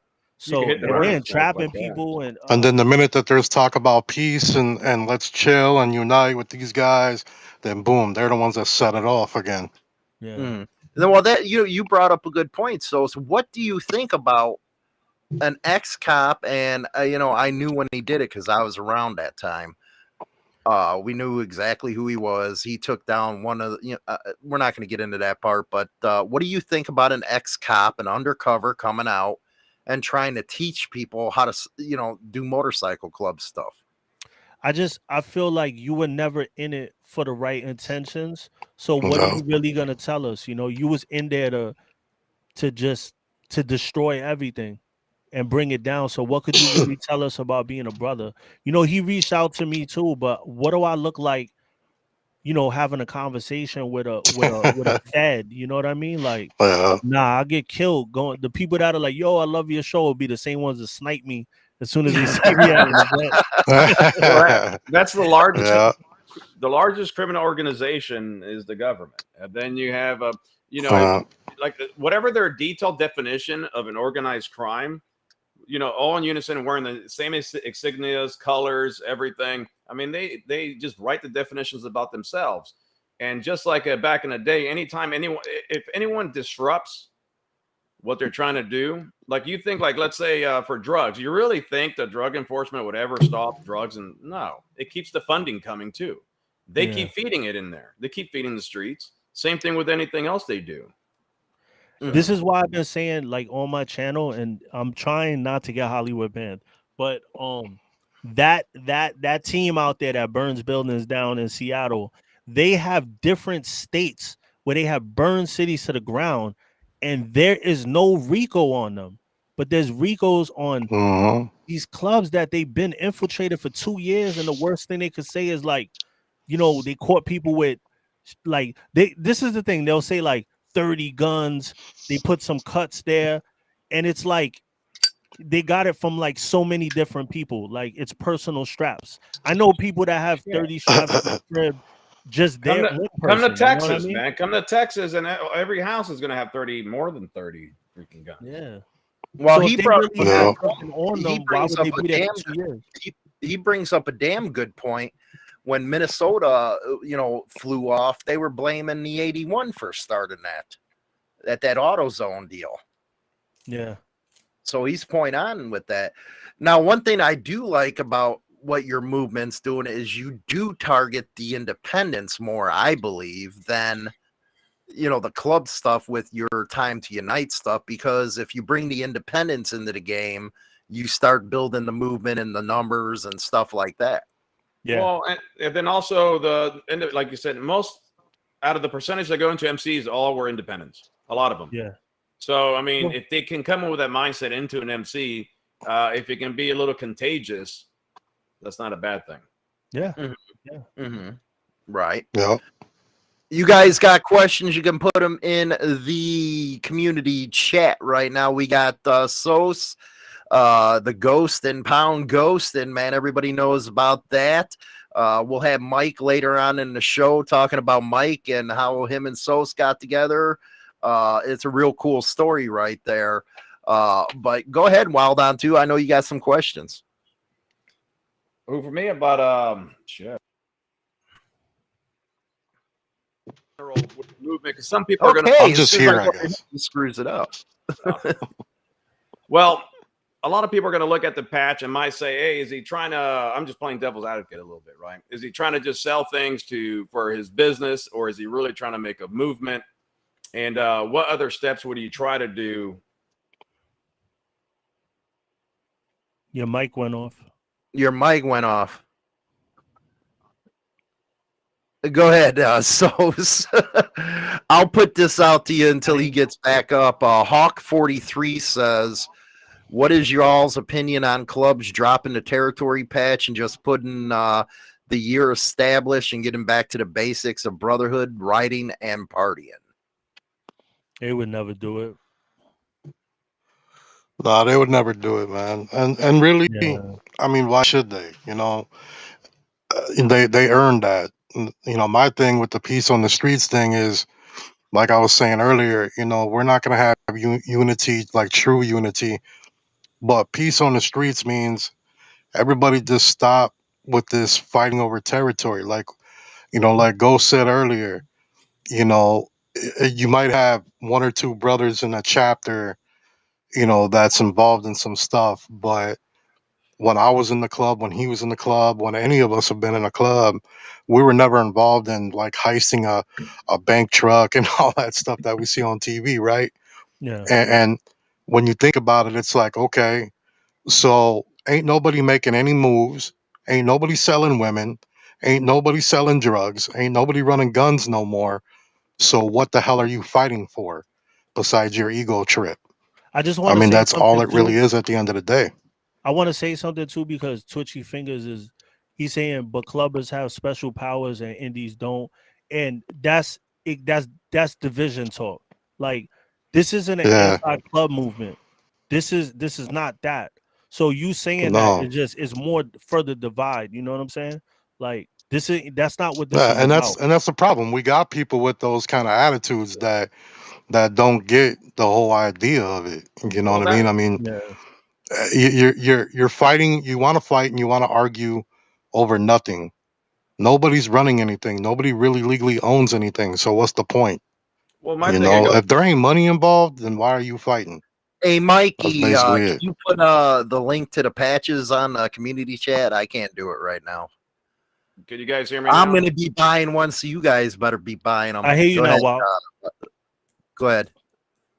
Yeah, no. One of the things you guys were just talking about, that's one of the main problems. People have ideas that somehow they heard and they believe, just like back in the day with racism, with different races, what people believe, because that's what was told to them. If you ask them, where do you hear that? They'll say, well, from someone. It's not from what they learned or seen. Same thing as I say, like clubs have more power, but powers and numbers is like you'd be really surprised. But for Sose, I just want to throw this out there, devil's advocate, I guess, because I saw someone posting something, but hopefully they got stopped. Nothing big. Just for your patches in general, because some people may say, is he just doing a ploy? Obviously, you know, merch and stuff like that. But what is one of the? I know we talk about movements, but what is one thing that you really want to accomplish? Are you going to try to do an event or something that would actually try to bring people together? Well, what I'm trying to do first is raise awareness, and then like I want to get into like me and D-Lo have talked a lot. Me and Hollywood need to chop it up some more. Like build this awareness first, and then turn it into something real. Like not just like a slogan or something we say, Or like something gimmick or on the anything? ground, like something real, you know. And I've been Right. saying like I want it to be like something where I don't want to be the leader or nothing like that. That's not what I'm trying to do. What I want to do is like create something where we all have a voice. And you know, I know some leaders will emerge, but I don't want it to be a political thing. So that's why it's more of an idea right now, and it's something that I want to see come to fruition, but I don't have all the answers to be honest, you know what I mean? But I just want to create something where Right. maybe we get a little snowball, and then maybe you come up with the idea or something, you know, like, yo, why don't we do this? And then it takes off, you know? Well, that's why I asked that question, just because Mhm. I figured that's where you're coming from, and I wanted people to actually hear you say that I'm not the one trying to get the the leader role or anything. I actually was kind of playing that, hopefully that you would say that. I'm gonna say something. I'm gonna say something that I've never said on the air before. Even when I was in a club, the only time I would do sergeant of arms because the president would be like, "Yo, bro, I need you to do this because I need you to hold me down. I need somebody I trust." But I'm not a person that wants to be president, wants to be the leader of something. I want to do my Demons Road thing and have fun and do some creative stuff. I don't want to be a leader as far as like everybody do what I say, I'm the president and all that. Like, I think people that do that is corny, personally. You know what I mean? So I want this to be more of a thing where we just all have like, it's just so ground level that like You know who's a good, for instance? I don't know. You might know him. While do you know the cartel baggers? Yes. So I seen them in Florida. Yeah, I know that. They're not in the club. They were as deep. They were as deep as some of the clubs, and they're just is girls there, is guys. They're chilling. They got the dopest bikes. You know what I mean? And they're just going to have a good time. Awesome But events, everybody dude. doesn't have to be, have the money to have the most tricked out bike and what I'm talking about. But I want something like that where people have a good time and do events and stuff, Mhm. Well, one thing that Mhm. disappointed me was after Twin Peaks. The first year was a big year. And if you guys don't know what happened at Twin Peaks, you really got to get into it. Don't go to the media stuff. I talked to Popeye and OG. Every year on the anniversary, they would protest on the courthouse steps because the trials were still going. And remind you, they arrested over 200 people, I think it was. Only one went to trial, beat that one on a hung jury. But the first year it was a pretty big turnout for unification. But after that, it kind of went by the wayside. And I remember when Sose was bringing up maybe a million biker type of gathering.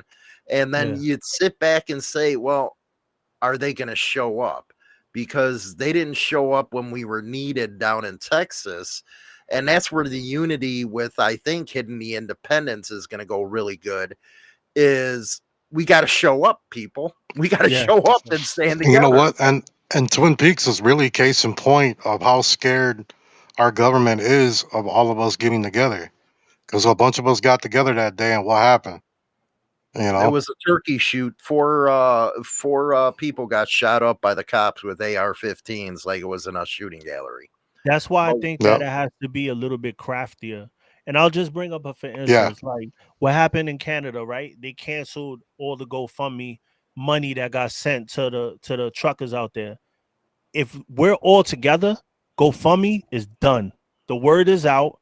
Nobody, so Yep. they go out of business. You know what I mean? If we're really on the same Yep. page, hundreds of thousands of bikers, we're controlling a lot Uh, of stuff, bro. Like we could put oh a yeah. company out of Yep. business. People really underestimate themselves. That's the problem. They think, Yeah. well, Yeah. my soul voice is not going to make a change. But when you start, if you go, it's like dominoes effect. It's collective. It's a collective thing.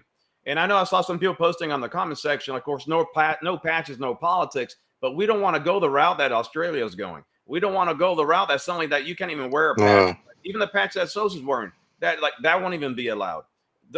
Don't get me wrong. I understand that if we go all to the same club, all wearing different, normally we wear different colors, come in a club with no colors, we all get along great.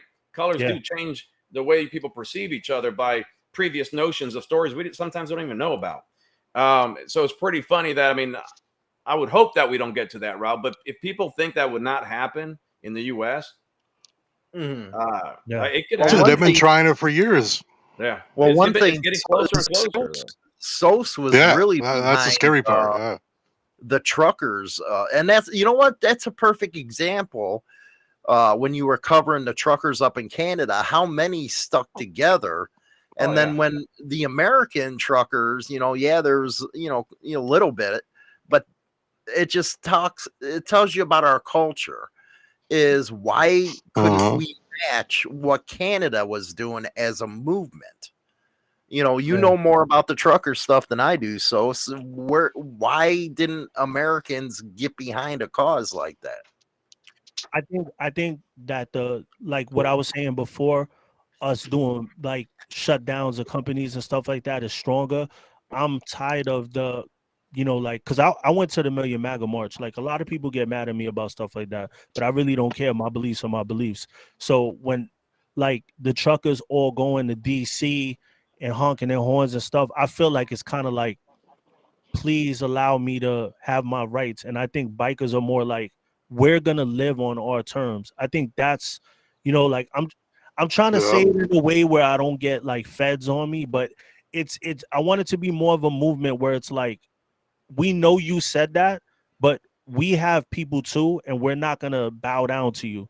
You know what I mean? Like we're gonna like the rights that were given to us, God-given rights. We're gonna exercise them. You can't tell us that we're gonna stay home. And that's one thing I could say. Bikers were outside when everybody else wasn't, but we can expand on that.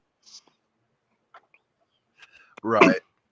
A couple I used to tell everybody when we're all on the shutdowns and everything, I'm like, really, my life hasn't changed much. You know, I get on my bike, I ride. I don't really go to bars much. I'm not a bar guy. I'm not a drinker. So my life didn't change a whole lot, you know, except for work. That was about it.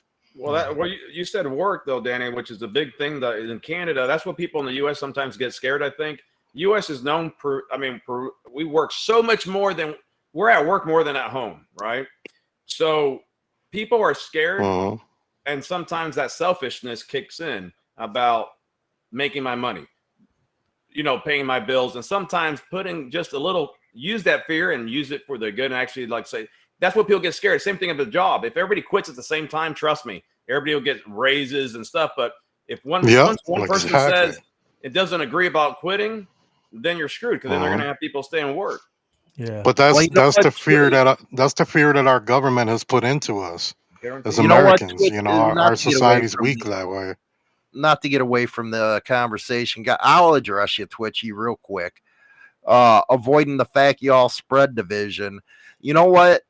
That was back and forth, the schoolyard crap off of freaking BS division. I'm gonna try to stay calm, guys. The important fact is everybody came back together. Everybody can have disagreements, but at the same time, you come together, get over those disagreements, and you move forward. Was division spread between channels? Yeah. But now everybody's back to the same deal where we're trying to push something good out. We're only humans. This is the whole point of this show, Twitchy, is that we were once divided, and then we came together and said it's enough. It's stupid, and now here we are all together, which is what we're trying to prove to you, people. And on the other side of it, that's what I'm trying to prove with the club stuff. If we can do it, you can do it. Everybody can do it. And you just got to stand up and say, it's time to do it. It sounds like Rocky. And you're being men that's what men do. We make mistakes and then we try to learn from it. So at the end of the day, everybody here is like saying what they did wrong and trying to fix it. Like nobody's perfect. We're not perfect. We're all trying to figure it out. You know? Pride aside, I mean, that's. And you know what? After this show, just because we're all on here just because we're on here with Sose and we're all getting along and we're all cool, it doesn't mean that we're all going to hold hands and agree on everything that we all talk about. We're still men, and it is what it is. But you know what? We can do it respectfully. We can respect each other's channels. We can respect each other as men, and we can admit when we're wrong and when we're right. Simple as that. One of the biggest things was I came from a different generation. I came where I learned everything from. That dude got my blood pumping. You're right. I learned from Vietnam veterans where it was a different mental attitude. And I couldn't see where Sose was coming from because of that generational gap. And it taught me a lot over the last couple weeks, month, whatever. Well, wait a second. You're now the older guy.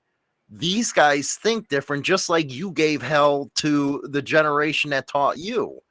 Times change.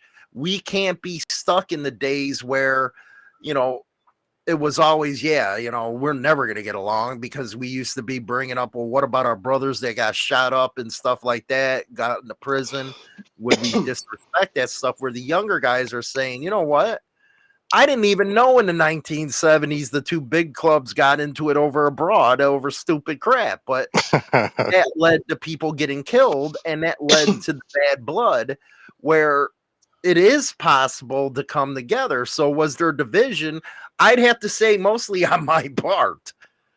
I'm not going to lie. I'll fess up. It was mostly because I didn't see where he was coming from because I was stuck in my old ways. I was stuck in a mentality of, okay, this is the way we did it. That's the way it happens.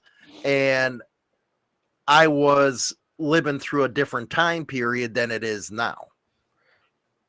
That's always been like the biggest, dumbest, most idiotic part of what people say too from the old school days, like, well, you know, you don't know how many of my brothers were killed, so that means let's continue this idiotic behavior and keep killing each other and losing more good brothers that are alive right now.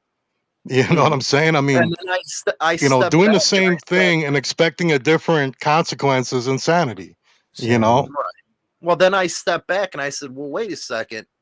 He's actually wanting to do this. This ain't a gimmick. This ain't, you know, a marketing ploy. This ain't for money. He actually wants it to happen. Yeah. And that's what really changed. Right. I actually want a creator fight night. That's what I wanted. A what? The Oh, creator, what? You gotta step your mic game up, bro. Man, Nah, normally it is. I Today, think all you're days. far away from the mic. That's why. And camera said holder. that, We're all gonna chip in and buy you a camera holder. You should. You should. No, I'll say I was really gearing for creator fight night. That's what I was wanting to do. And I, you know, Yeah, but then you'd be all crying and whining when you got beat up. Creator fight. Hey, that's what the do you whole mean, point, like, man. But I'll get a hug from you though, at least. What do you mean, like you mean like I get to get my hands on Twitch type deal, like that? Yeah, I'm down for that, bro. No, that's what I'm saying. I go, if someone has a problem, man, we just get in the ring like you know, street beefs. Nah. Oh yeah, like that dude, Mighty Mouse. Yeah, no. Yeah, Mighty Mouse.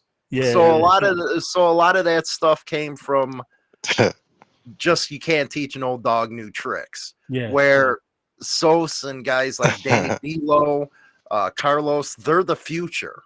And it's time, I'd have to say, the old guys just back off and let them do their thing, because we did ours. God, I hope our future don't depend on wild on twos. I really don't. Damn right you don't. No, but it doesn't have to be like that. We can work together and bring each other up. You know, well, that's the whole thing, man. Yes, sir. Everybody has their strengths and weaknesses, and use everybody's individual strength to actually help each other up and get better. That's it. Yeah. Right. Yeah. Well, you did that one video where you were talking about the need, where the older guys, they're always bitching and moaning about the younger guys, but the older guys didn't take the time to teach. I remember that video while you were running around. Thanks for that, Gio, on the bike and stuff, and it really made a lot of sense.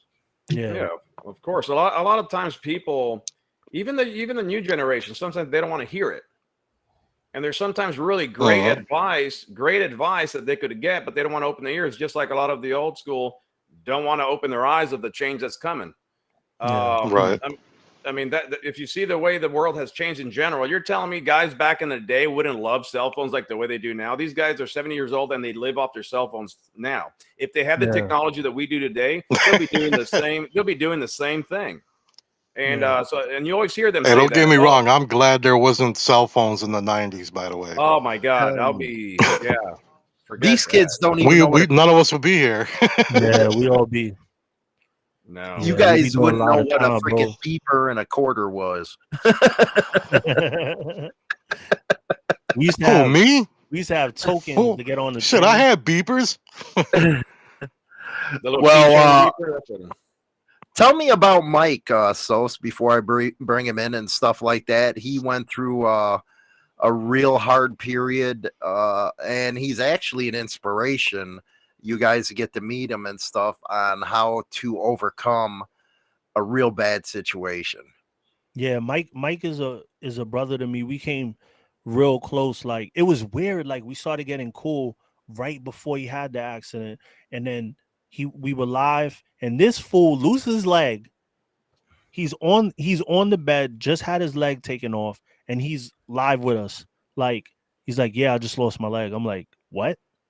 So everybody showed him so much love that it just really helped him at a rough time, you know. And it's crazy that he was even like on his cell phone, really just lost his leg, and this fool gets on a bike in like 2 months. And it's not an exaggeration. He really got on it in 2 months. I had a wreck like maybe like 4 years ago, and I had 2 surgeries, my elbow and my shoulder. I was out for longer on the elbow than he was on his leg, losing his entire leg. He's a maniac. Man, I'd have been on 3. I'd have been on With bubble wrap. Like, I swear to God. Well, you guys get your questions ready and stuff like that for Sosa, and we're gonna bring in Mikey right now, or Mike. You know what? The younger guys always go, "What, Mike Ball?" There you are. What's up, Mike? How you doing, man? What's good, Mike? What up? Appreciate you guys. So tell us about how you met Sose and your accident and how you persevered getting through that hard time in your life, man. You know, it was all really a trip, man. And this is a total. It could be written in a book now. You know, it's a fairy tale now. But I went through a traumatic time. Obviously, I lost my leg, and like Sose said, he was live that Sunday, and I happened to call in. You know, after I got. When I woke up from my forced intubation, I was able to call in and be like, "Hey, bro, you know, like I just want to let you know that I just lost my leg. You know what I mean? But I'm still in high spirits. We're gonna get back on the bike and we're doing this shit." And that's when, you know, Sose and me really started getting a real connection. You know, and we were able to talk on the phone a lot and on private. You know, and we just became like instant. You know. And so it was like I had to have him in SoCal. Like he was doing so well on his show. I was like, you need to be in SoCal. This is where all the action's at. Like I'm gonna show you. And he sure did, man. When he showed up, it was fucking epic. We had parties, we had exclusives, VIP, everything, bro. It was a scene out of a movie, bro. We got swarmed by the clubs while we were driving from the airport just to go get something to eat. You know what I mean? Yeah. It was That's righteous. It was crazy, bro. So how did your accident go down? And you know, I know you lost your leg, but at least you didn't lose something between your legs. That's even better for you. Absolutely. But how did the accident go down? Well, there was a person. I was just riding home. I was riding home with my previous club. I was riding with them, and I broke off from the pack, and I was only 2 blocks away from home, and that's where it happened. You know, they always say it happens close to home. Yep.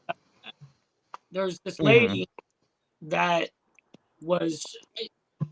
she was drinking. She came back from a bar, you know what I mean, and made an illegal left turn, and literally T-boned, you know, did a 90-degree turn at 70-something miles per hour, you know what I mean? And this is a community, you know what I mean? Like that, you obviously floored the gas when you meant to brake, you know?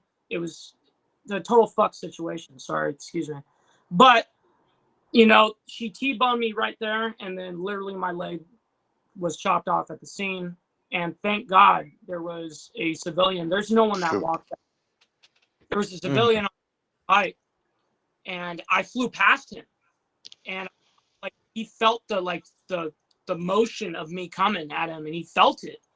And I went past him, and I tumbled down, and I was conscious, and I was bleeding out. I saw my blood squirting out of my leg. I mean, it was full on. Every time my heart pumped, it was gnarly, and I couldn't turn myself because I had broken my scapula as well, so I couldn't even move my arms to even like take off my own belt to tourniquet myself. I couldn't move my arms. So luckily this guy that never wears a belt happened to fucking wear a belt that day and save my life, you know? And that's why I really think that people should know how to apply one. You know, it saved my life. Yeah. But I mean, thank God for that gentleman too, man. Yeah. Absolutely. That's my angel right there. Shout out to So how did your relationship with Sose give you the moment? You know, what did he help you do to get back on track? You know, was it you all by yourself, or did he help you say, you know what, this happened, let's get through this? It was more of like, hey, let's get to work. You know what I mean? Like I never skipped a beat. Like the moment it happened, when it happened, down. I said, if I live through this, I have to accept it now. You know what I mean?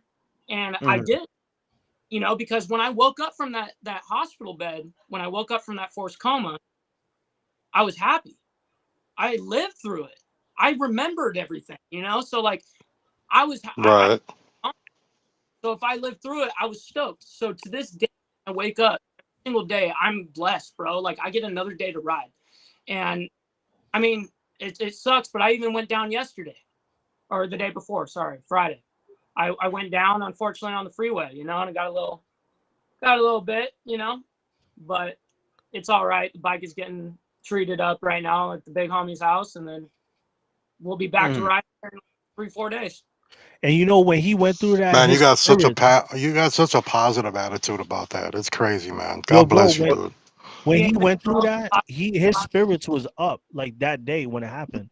Like he got his leg chopped and his Yeah. spirits was up. Like Like I'm just sitting he there back accepted it. thinking, like, man, if that happened to me, there's no way I couldn't be that positive. I know I couldn't. Like I don't know, man. That's crazy, man. But until you go through it yourself, I think you even Yeah. know how far you can go. You know, I mean, Yep. You're right. You're right. I would be able to overcome something like this in my previous life, right? Like, I mean, obviously my life has dramatically changed since then, and we've, you know, that's something that you accept. And I don't Right. know. It's just a blessing to be alive, and when your heart and you're actually grateful to be alive, man, you don't take advantage. You take advantage of situations. You shouldn't be so arrogant to shut down opportunities so fast. You know what I mean? Right. Well, you see the worth of time, Absolutely. right? The worth of time. Yeah. A lot of you could either, and he accepted the fact right away because or not, he's going to dwell in depression and waste time. We live on borrowed time. What we have, he knows what we have today can leave tomorrow. So that's the thing we got to be careful. Uh-huh. No, Yep. you're 100% right. You know, and I'm just like I said, man. I went down yesterday, and I'm glad that. I mean, people are like, "Damn, man, your bike is messed up." Blah blah blah. I'm like, dude, I don't even care. Like, if I literally can walk away from an accident, bro, like that's a win in my book. You know what I mean? Just, How did that further your relationship, Sose, with Mike, knowing he went through this and kind of he was all into your message, wanted to be a part of everything? How did that develop with you guys? I think Mike is like a brother from another lifetime. We clicked right away, so we just got close right away. So it's just hard to explain. It was always love with him. Like it's just very strange. But sometimes people come in your life, you're like, oh shit, like, you know, and that's how me and him were. We was just real close, you know. But the thing about him is that, like, even when I was in Cali, there's a genuineness about him. Like he wants to see you win. He wants to see you have a good time. He's everything. I notice like people's intentions are good sometimes, but what the result of whatever you like. I'm trying to think of a good, for instance, to break this down. Like, all right, I really believe this. If somebody says they have your back to the fullest, and every time they do something, it seems to not work out, I believe that they don't have your best interest at heart. Mike is the type that'll be like, yo, trust me. And it'll be some amazing shit. And you're like, what the? This kid is like a miracle kid. Like, he'll just come up with shit. Yo, bro, Right. the way he did my party, like, it was just like, yo, trust me, bro. Like, every time he says, yo, trust me, bro. And I got another brother like that, Dame. These two, they'll bring up something and so much will come from it. And I noticed that, like, if you really look into what happens with people around you, not what they say, but what happens, it says a lot about a person. And it showed me, you know, his character. You know, there's not a lot of people like him. You know, he's special. He's a special person. You know, and that just shows in general about just like what we're talking about, even about unity and all that stuff. It takes one person to have a positive attitude, and it actually spreads. Because I bet his attitude and his positivity probably made you better itself by meeting him. And then Uh-huh. in essence, the more that just spreads and having positive, because if he was depressed and being like wants sympathy, and then everybody around him will feel that, and it'll kind of react the same way. You're 100%. You know what's so? I want to say something regarding that. You know, I mean, it's very true. I could have laid up, right, and been depressed, do that whole rabbit hole, right? I could have, and no one would have judged me. No one, people would have been like, yeah, I mean, like I would too. You know, some people would understand, like I would rightfully be able to do that. But guess what? You're gonna lose everyone around you. You're gonna lose everyone. You know what I mean? Yep. Because negativity, bro, is just it's a negative thing. It's like the plague. So I don't know, man. It's just glad to be fucking here, really. And that's how it PMA, man, positive mental attitude can just change your life. You know, and I learned it in the moment because I wasn't like that in my past, you know, before really this. You know, this I feel like made me a better person. Yeah, I lost a leg, but I gained so much knowledge. Yeah, I might have gained a bigger heart, you know, and it made me actually understand things. I think I jumped a few years because of it, you know. Now you're going to be a part of a podcast with Sose. What kind of podcast you going to be doing, Mike? And where do you want it to go? What do you guys got set up as far as, are you going to be doing commentary, guests? What can everybody look forward to? Yeah, guys. So it's Road to the Riches. You can find us pretty much everywhere. But we're gonna be launching here soon. It's gonna be incredible. We're able to actually speak freely on these podcasts, and we're able to actually dive deep into subjects.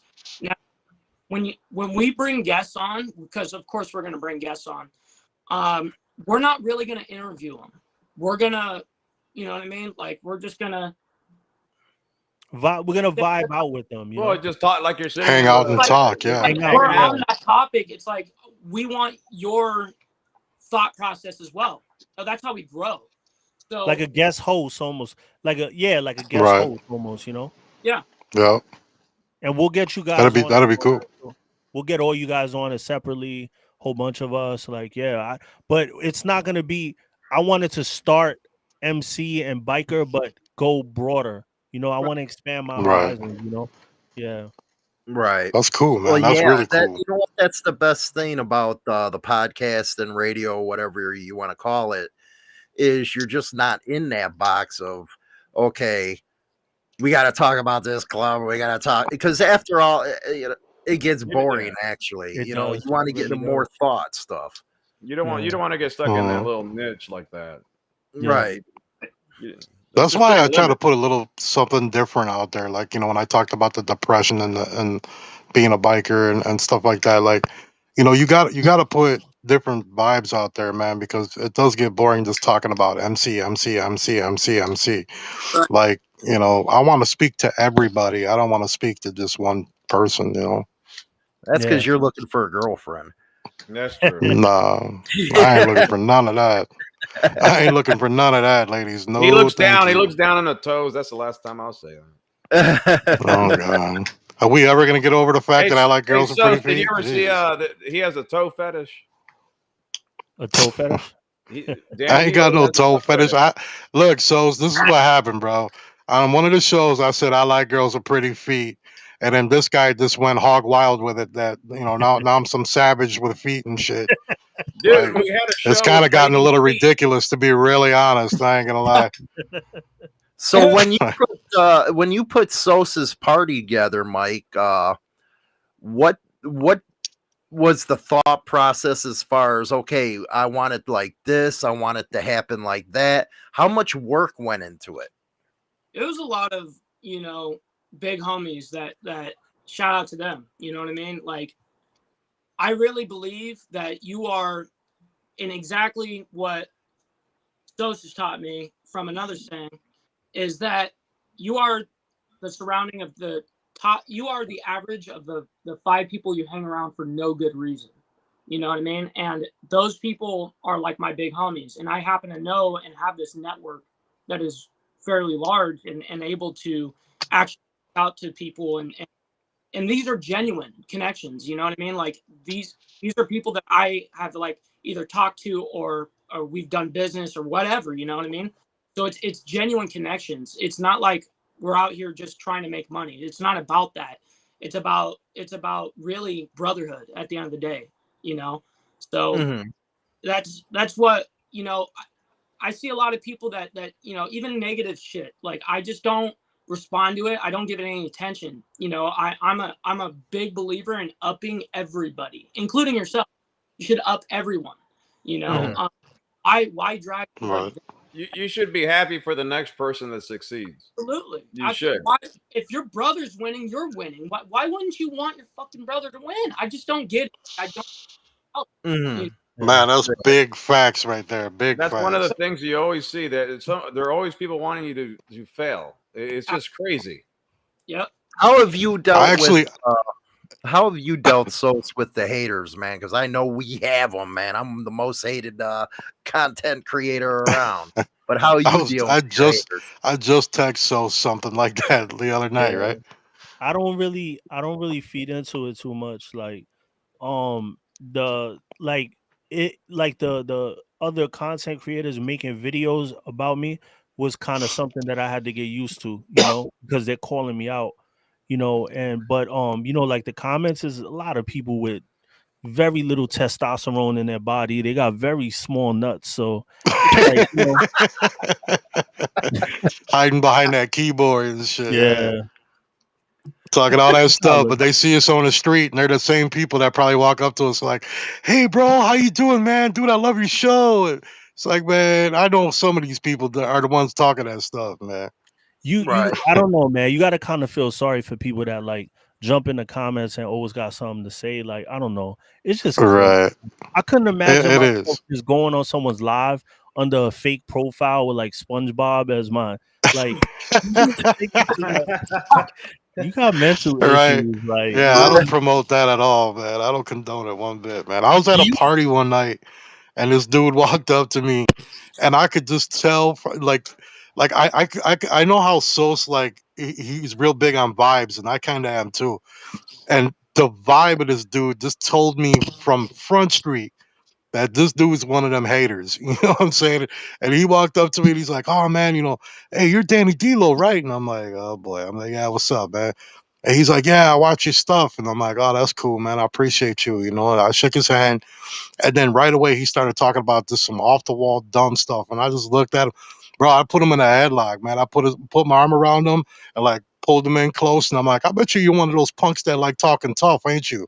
And he was just like, "No, man, no, not at all." I'm like, "Man, I already know you, man." I'm like, "Go over there, dude." Mike, you got a question for Mark. Do you have a prosthetic leg? You ride 2 wheels, side hack, or a 3-wheeler? I ride 2 wheels forever. And he ride too hard. So here's my other shoe from the accident from today, or Friday, I mean. A little bit of road rash. But yeah, do I need to get you training wheels, man? I think so. You know what it is with Mike? We need to bubble wrap him, man. You know what it is with Mike? Once he'll pull out of the driveway doing 30. It's like, bro, speed first. Like, I never that's when you think your bike is jacked up. Like, you can't even he's doing 30 in a couple of seconds. I'm like, what the fuck? Like, he gets ghost right now. I'm old school on that. I cruise. You're gonna see me when I come by. That's some lowrider stuff, right? Just cruising one-handed, chilling. Right. Well, I think this question to be for everybody, but we'll start off for think most of the haters that you're encountering on your channels is supporters of clubs, and they actually cause a lot of problems that go out onto the street where they cause more problems. I think it's more somebody that's disgruntled that was maybe like I know from the past, you know, and it's something like that. Like they're like somebody that wasn't built like that, but now they see me up there, they throw a little dirt on my name or whatever, say something like that. I don't really think it's like support clubs. I mean, of course, you got those people that like got I'm talking about supporters. Oh, supporters of a club. Yeah, a a supporter. supporter of their favorite club or something like that. They go out there, talk all kinds of crap. Because one thing that I did on my channel, I put it where talking crap about other clubs, I'm deleting you. Oh yeah, I I don't don't really get fit much into of that, that. thank God. Yeah, I don't like that when people just try to like talk bad about a club or whatever. Like even y'all know, like when everybody was going in on like Iron Order, I never said nothing about them because I really don't know them, you know. So I didn't want to like. I that's one thing that I hold true to is like I don't want to put nobody down because you don't know, you know. I Yeah, don't know the club, so I don't want to put them down, you know.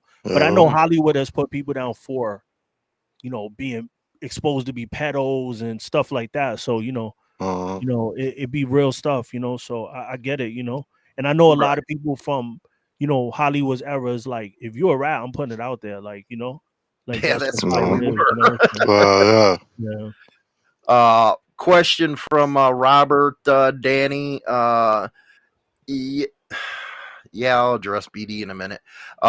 Question for Danny. What got you started on creating content for social media, YouTube? Really enjoy all of your channels. That could go to Sose. That can go to Wild on 2 and Mike with the podcast. Well, I appreciate that for one. You know, oddly enough, so I've always had this fear of dying. All right, I'm gonna keep it real. All right, I always had, and it's not that like I'm scared to die. It's just for some reason I always had this fear of like dying of some horrible disease. Like it's always been weird that way since I was a little kid. And I've always just in my mind, I've always been like, man, I just wish I could live forever.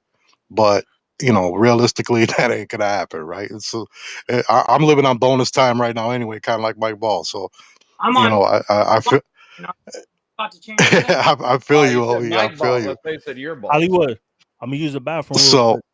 All right, bud. yeah, that being said, you know, we don't get to live forever. So I wanted to start doing content to not only educate the MC community, but educate independents to keep people from getting in trouble, getting into, you know, getting hurt.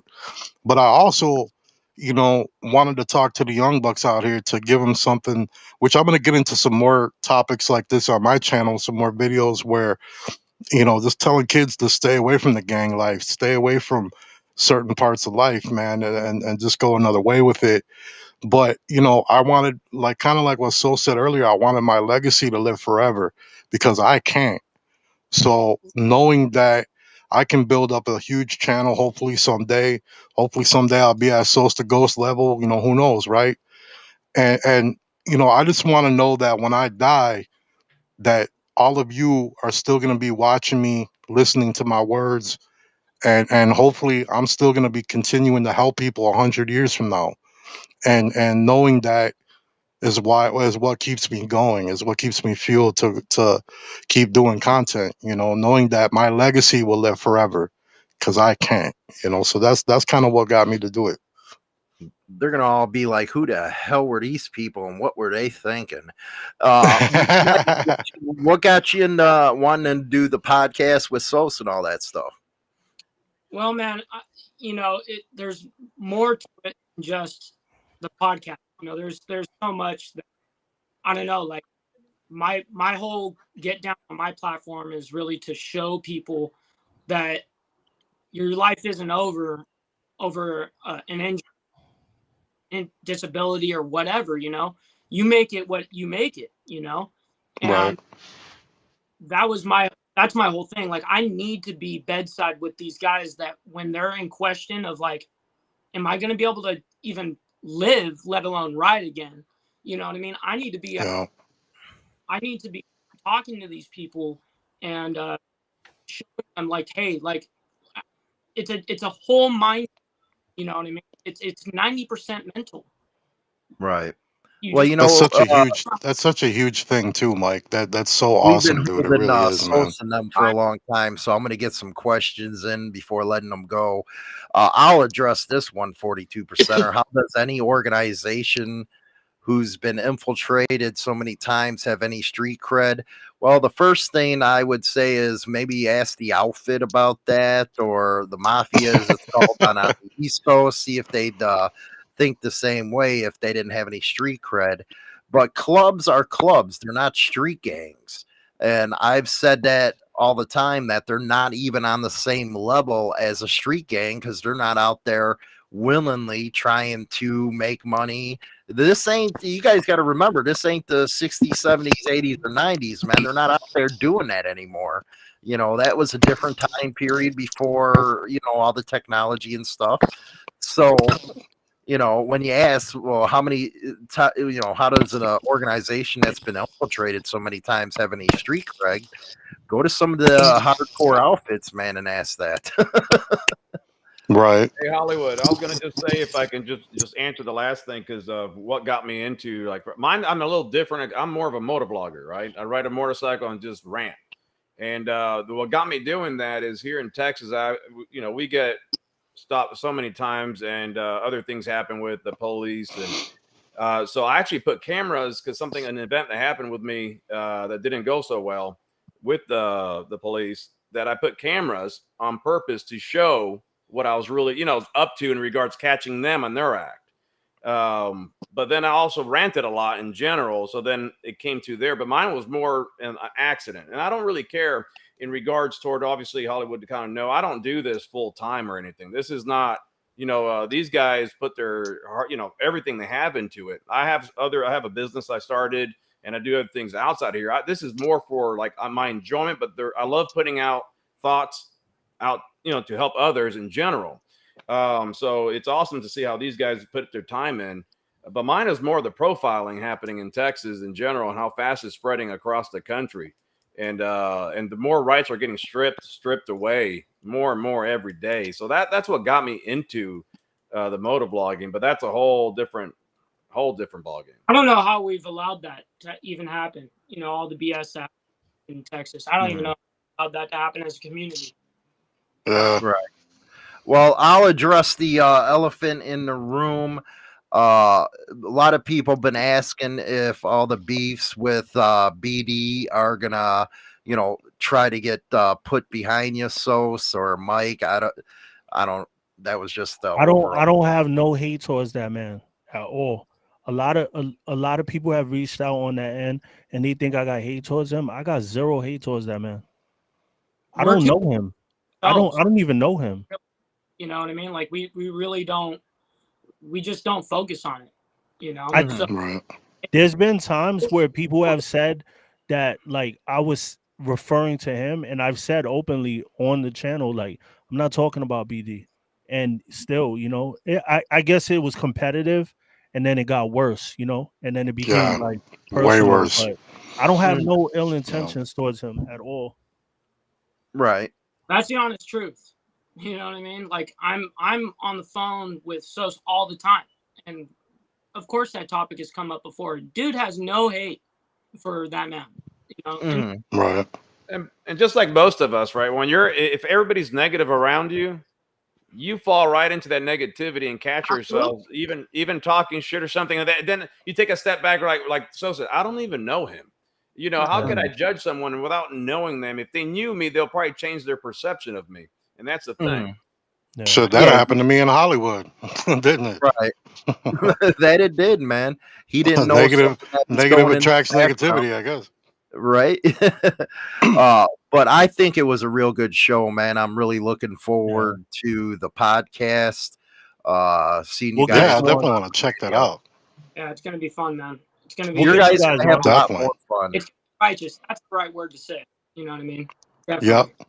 It will be righteous for sure, man. I like the idea. Yep. Hey, Mike, where are you located? I'm in currently I'm in Anaheim, California, Southern. So behind communist lines. I gotta bring myself down there, man. I see so many videos of the West Coast, man, and how y'all get down, and I'm just like, why do I live where I live, bro? Like, yeah, no. I live in the wrong area, man. We're gonna give Sose the floor and let him go. Once you look at the rent prices, though, you'd be like, "Yeah, I'm going back to Chicago." You're not gonna retire. $3,500 for a studio fucking apartment. Once you not go to the gas retiring in station, Cali. you like, yo, I'm out of here. I just $6, paid I'm $60 to out. fill my bike up. I'm gone. Crazy, bro. Yeah, it's like $3,000 for a 2-bed, 1 bath. So somebody right here Yeah. said, I saw Sose the Ghost. He seems to have a problem with BLM. I always say this, like, listen, I'm from New York. I'm cool with so many people that actually wear BLM shirts. What I say about BLM is about the organization, not the people on the ground level that are not even affiliated with it. But as an organization, I am against what they believe in because I don't believe in a separation, and that's a separation tactic. And you got to Yeah. do your homework on something before you stand tall with it. There was a lot of hurt that was going on in the streets. Like, I'm from New York. They were burning their own businesses. That doesn't make sense. Mhm. It doesn't make sense. They did the same thing out here in Kenosha, Wisconsin, and I was actually down there, like helping out as much as I could and stuff. And yeah, see, to me, I'm actually different. I think if you're wearing that shirt, you're kind of stupid. You didn't do your own you didn't educate yourself. You didn't do your own homework. You know what I mean? Because now look at everything that's coming out into the play now. You know, people are starting to see what that group was really about. You know, Yeah. like the original group and everything. And it's like, you know, you guys could have made a difference if you did things the right way, but you did, like you said, separation. You started right off the bat. You're trying to fight racism with being racist. I mean, Yeah. come on. You know what I'm saying? BLM was I always had a created. problem with it because I'm like, they talk about police brutality, and I'm like, bro, I'm from the west side of Chicago, dog. I've been beat. I've been locked up for absolutely nothing but walking down the street looking Latino. Like, bro, I've been through it, man. And it's like, I'm not. You see what color my skin is, man. Like, what about me? You know. So BLM was yeah, I'm created. against it all completely. But BLM was created so that another Black Panther Party wasn't created. It's an infiltrated movement. That's my problem Right. with BLM. It's not the people that believe in. It's Right. not saying that people that are Black lives don't matter. They did that sneakily. It's the Right. same thing with Make Right. America Great Again. Why is it okay to? Why is it wrong to say Make America Great Again? Why is that wrong? You know, it's the Exactly. same. Right. I don't know, man. People get mad at me for Hollywood, Well, but there went I this just keep it show. real, bro. I don't worry about When what you people get think. into politics, there's always going to be someone. The funny thing is, that's the same people that will say, "Hey, I don't hate that. I can't hate someone I never met." But then if you talk about politics, man, they'll hate you, and they don't even have to meet you. Yeah, that's a fact. Well, we're gonna turn it Sometimes over it to could go that way. Sos. Yeah. We're gonna turn it over to Sos. Let him get his final thoughts out and all that good stuff, and then Mike hungry. and all that because they've been on here for about 2 hours. Sos already went and drained the lizard, so you know. But go ahead, Sos. I ain't You're gonna on. lie. I'm starting to look at my No, I bottle of just want water to right say, now. like, I just want to say, like, through all the BS, everybody has their faults. But you know what? Hollywood stood tall. At the end of the day, we sat at the table and said, this doesn't make sense. So shout to him, shout to D-Lo, because you know what? Me and D-Lo spoke, and he spoke to Hollywood. And, you know, I should have picked up the phone and called Hollywood myself. But these are the two people that I actually knew and actually spoke to. So the other people I didn't know, like, in the situation. But I want to give mad love to this channel, and we're going to be doing more work. And we're going to have our differences, you know, and we're not going to disrespect, though, you know, and we have our own way of doing things. But I have a lot of ideas where we're going to come together and have fun, you know what I mean, and do some big things, and everybody's channel is going to grow and our community is going to grow. So with that, I'll leave y'all much love. Rock on, man. That's Rock what's on. up. Mikey, you got to say something, man. You're on. No, I appreciate you guys for having me on and us on. It's been a blessing all the way around. You know what I mean? Going through basically hell and back, and you know, it's been just a roller coaster, but we're still here, man. You know, and positive mental attitude, man. That's what I'm gonna leave you guys with. You know what I mean? You guys can. That's how you change the world. Everyone asks that question. You know, how you change the world. I'm gonna tell you how you change the world right now. The way you change the world is your world. And then it changes the people around you in their world. And then it's a trickle down effect. You got to change yourself. That's the only thing that I'm the show with. I appreciate you guys. Rock on, Much man. love, man. Wild on Much 2, love. Carlos, my crime partner. Well, I mean, it's everybody said in a nutshell. At the end of the day, in order to, you have to get to the core of everything. If you actually want to make change, you don't have to agree on everything. You're not going to be. It's not going to be a kumbaya. I don't care what we do. You're never going to unite everybody. The whole thing is just kind of work together and just be cordial about things. That's like the biggest thing to do. At the end of the day, one of the biggest things, like in Hamlet, I guess it said the Grim Reaper said the day he was born, he started working every day. Every day since you were born is the day you start dying, right? So you got to live this life on borrowed time and make it worthwhile, just like Mike did. You got to take a positive thought and just move forward. That's all you got to do. Rock on, man. Rock on. Danny. So I just want to say to both you, Mike and Sose, thanks for being on. You know, the whole point of me trying to help put this together and Hollywood put this together was to show unification, to show peace, at least on the YouTube streets, as we might call it, right? And you know, my whole idea behind it is to show you guys that, you know what, we're all grown men. We can admit that we were wrong, and we can move forward together, separately, whatever. It doesn't matter. But you know, we're gonna keep doing our thing, and now it's gonna be on a positive note. And I just hope that some way, somehow, this reached many of you 1% brothers out here that, you know, are on the streets doing your thing, and see that, you know what, I know a lot of y'all watch us. You can see creators come together. So, you know, why don't we try to work on getting you guys together and just have some peace on the streets, man? Quit this war, bro. And that's all I got to say to that. Much love and respect. Rock on, man. Sose is on every Friday at you're Eastern time, so I don't know that time. What time are you on, Sose? I Monday, Wednesday, and Friday I go live. Friday at 6 p.m. Eastern. So that's 5 o'clock Central. Then on the West Coast, you guys are still busting butt working. Cool. Well, I appreciate having everybody on. Hopefully, you know, everything works out for everybody. We are on every other week, right, Carlos? That's every other correct. week. Every other And week. of course, morning news, all that good stuff. But I really had a good time doing this one. You guys can see how I've been changing as far as my platforms are concerned, taking in a lot of suggestions from clubs and stuff, how to run the news as far as getting their side out. Sose has been out there, and Danny's been out there. And I have to say, Black Dragon's been out there trying to push the good stuff. Because let's be honest, when you're in news, it's all negativity, which, you know, I wish it wasn't. I wish people would stay out of the news. That way they put me out of business. But, you know, this is a good first step. Everybody coming together. And again, nobody's going to agree all the time because of different generations. But the thing is to come to the table and understand, hey, things can be good, man, if we make it that way. And as Danny said, if YouTube creators can do it because we're a bunch of schoolgirls, so can clubs.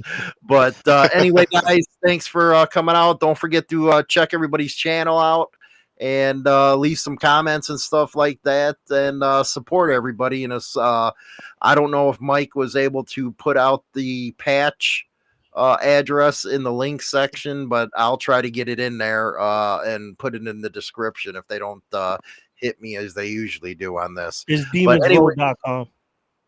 Demonsrow.com is where you can get it.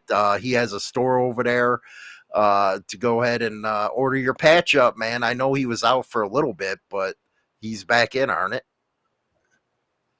You're back in with the patches? Yeah, they're back in. Right on. All right, guys, we're out of here. They got to go. Hopefully, they're going to get some head or something like that from their old ladies for, you know, being on this long and all that good stuff. We'll talk to you. I'm going later. for a bike ride. Yeah, I'm sure worried. you will. I'm starting to worry about you, Danny. You'd rather go on a bike ride than get. I ain't going to get into it. My bike ain't never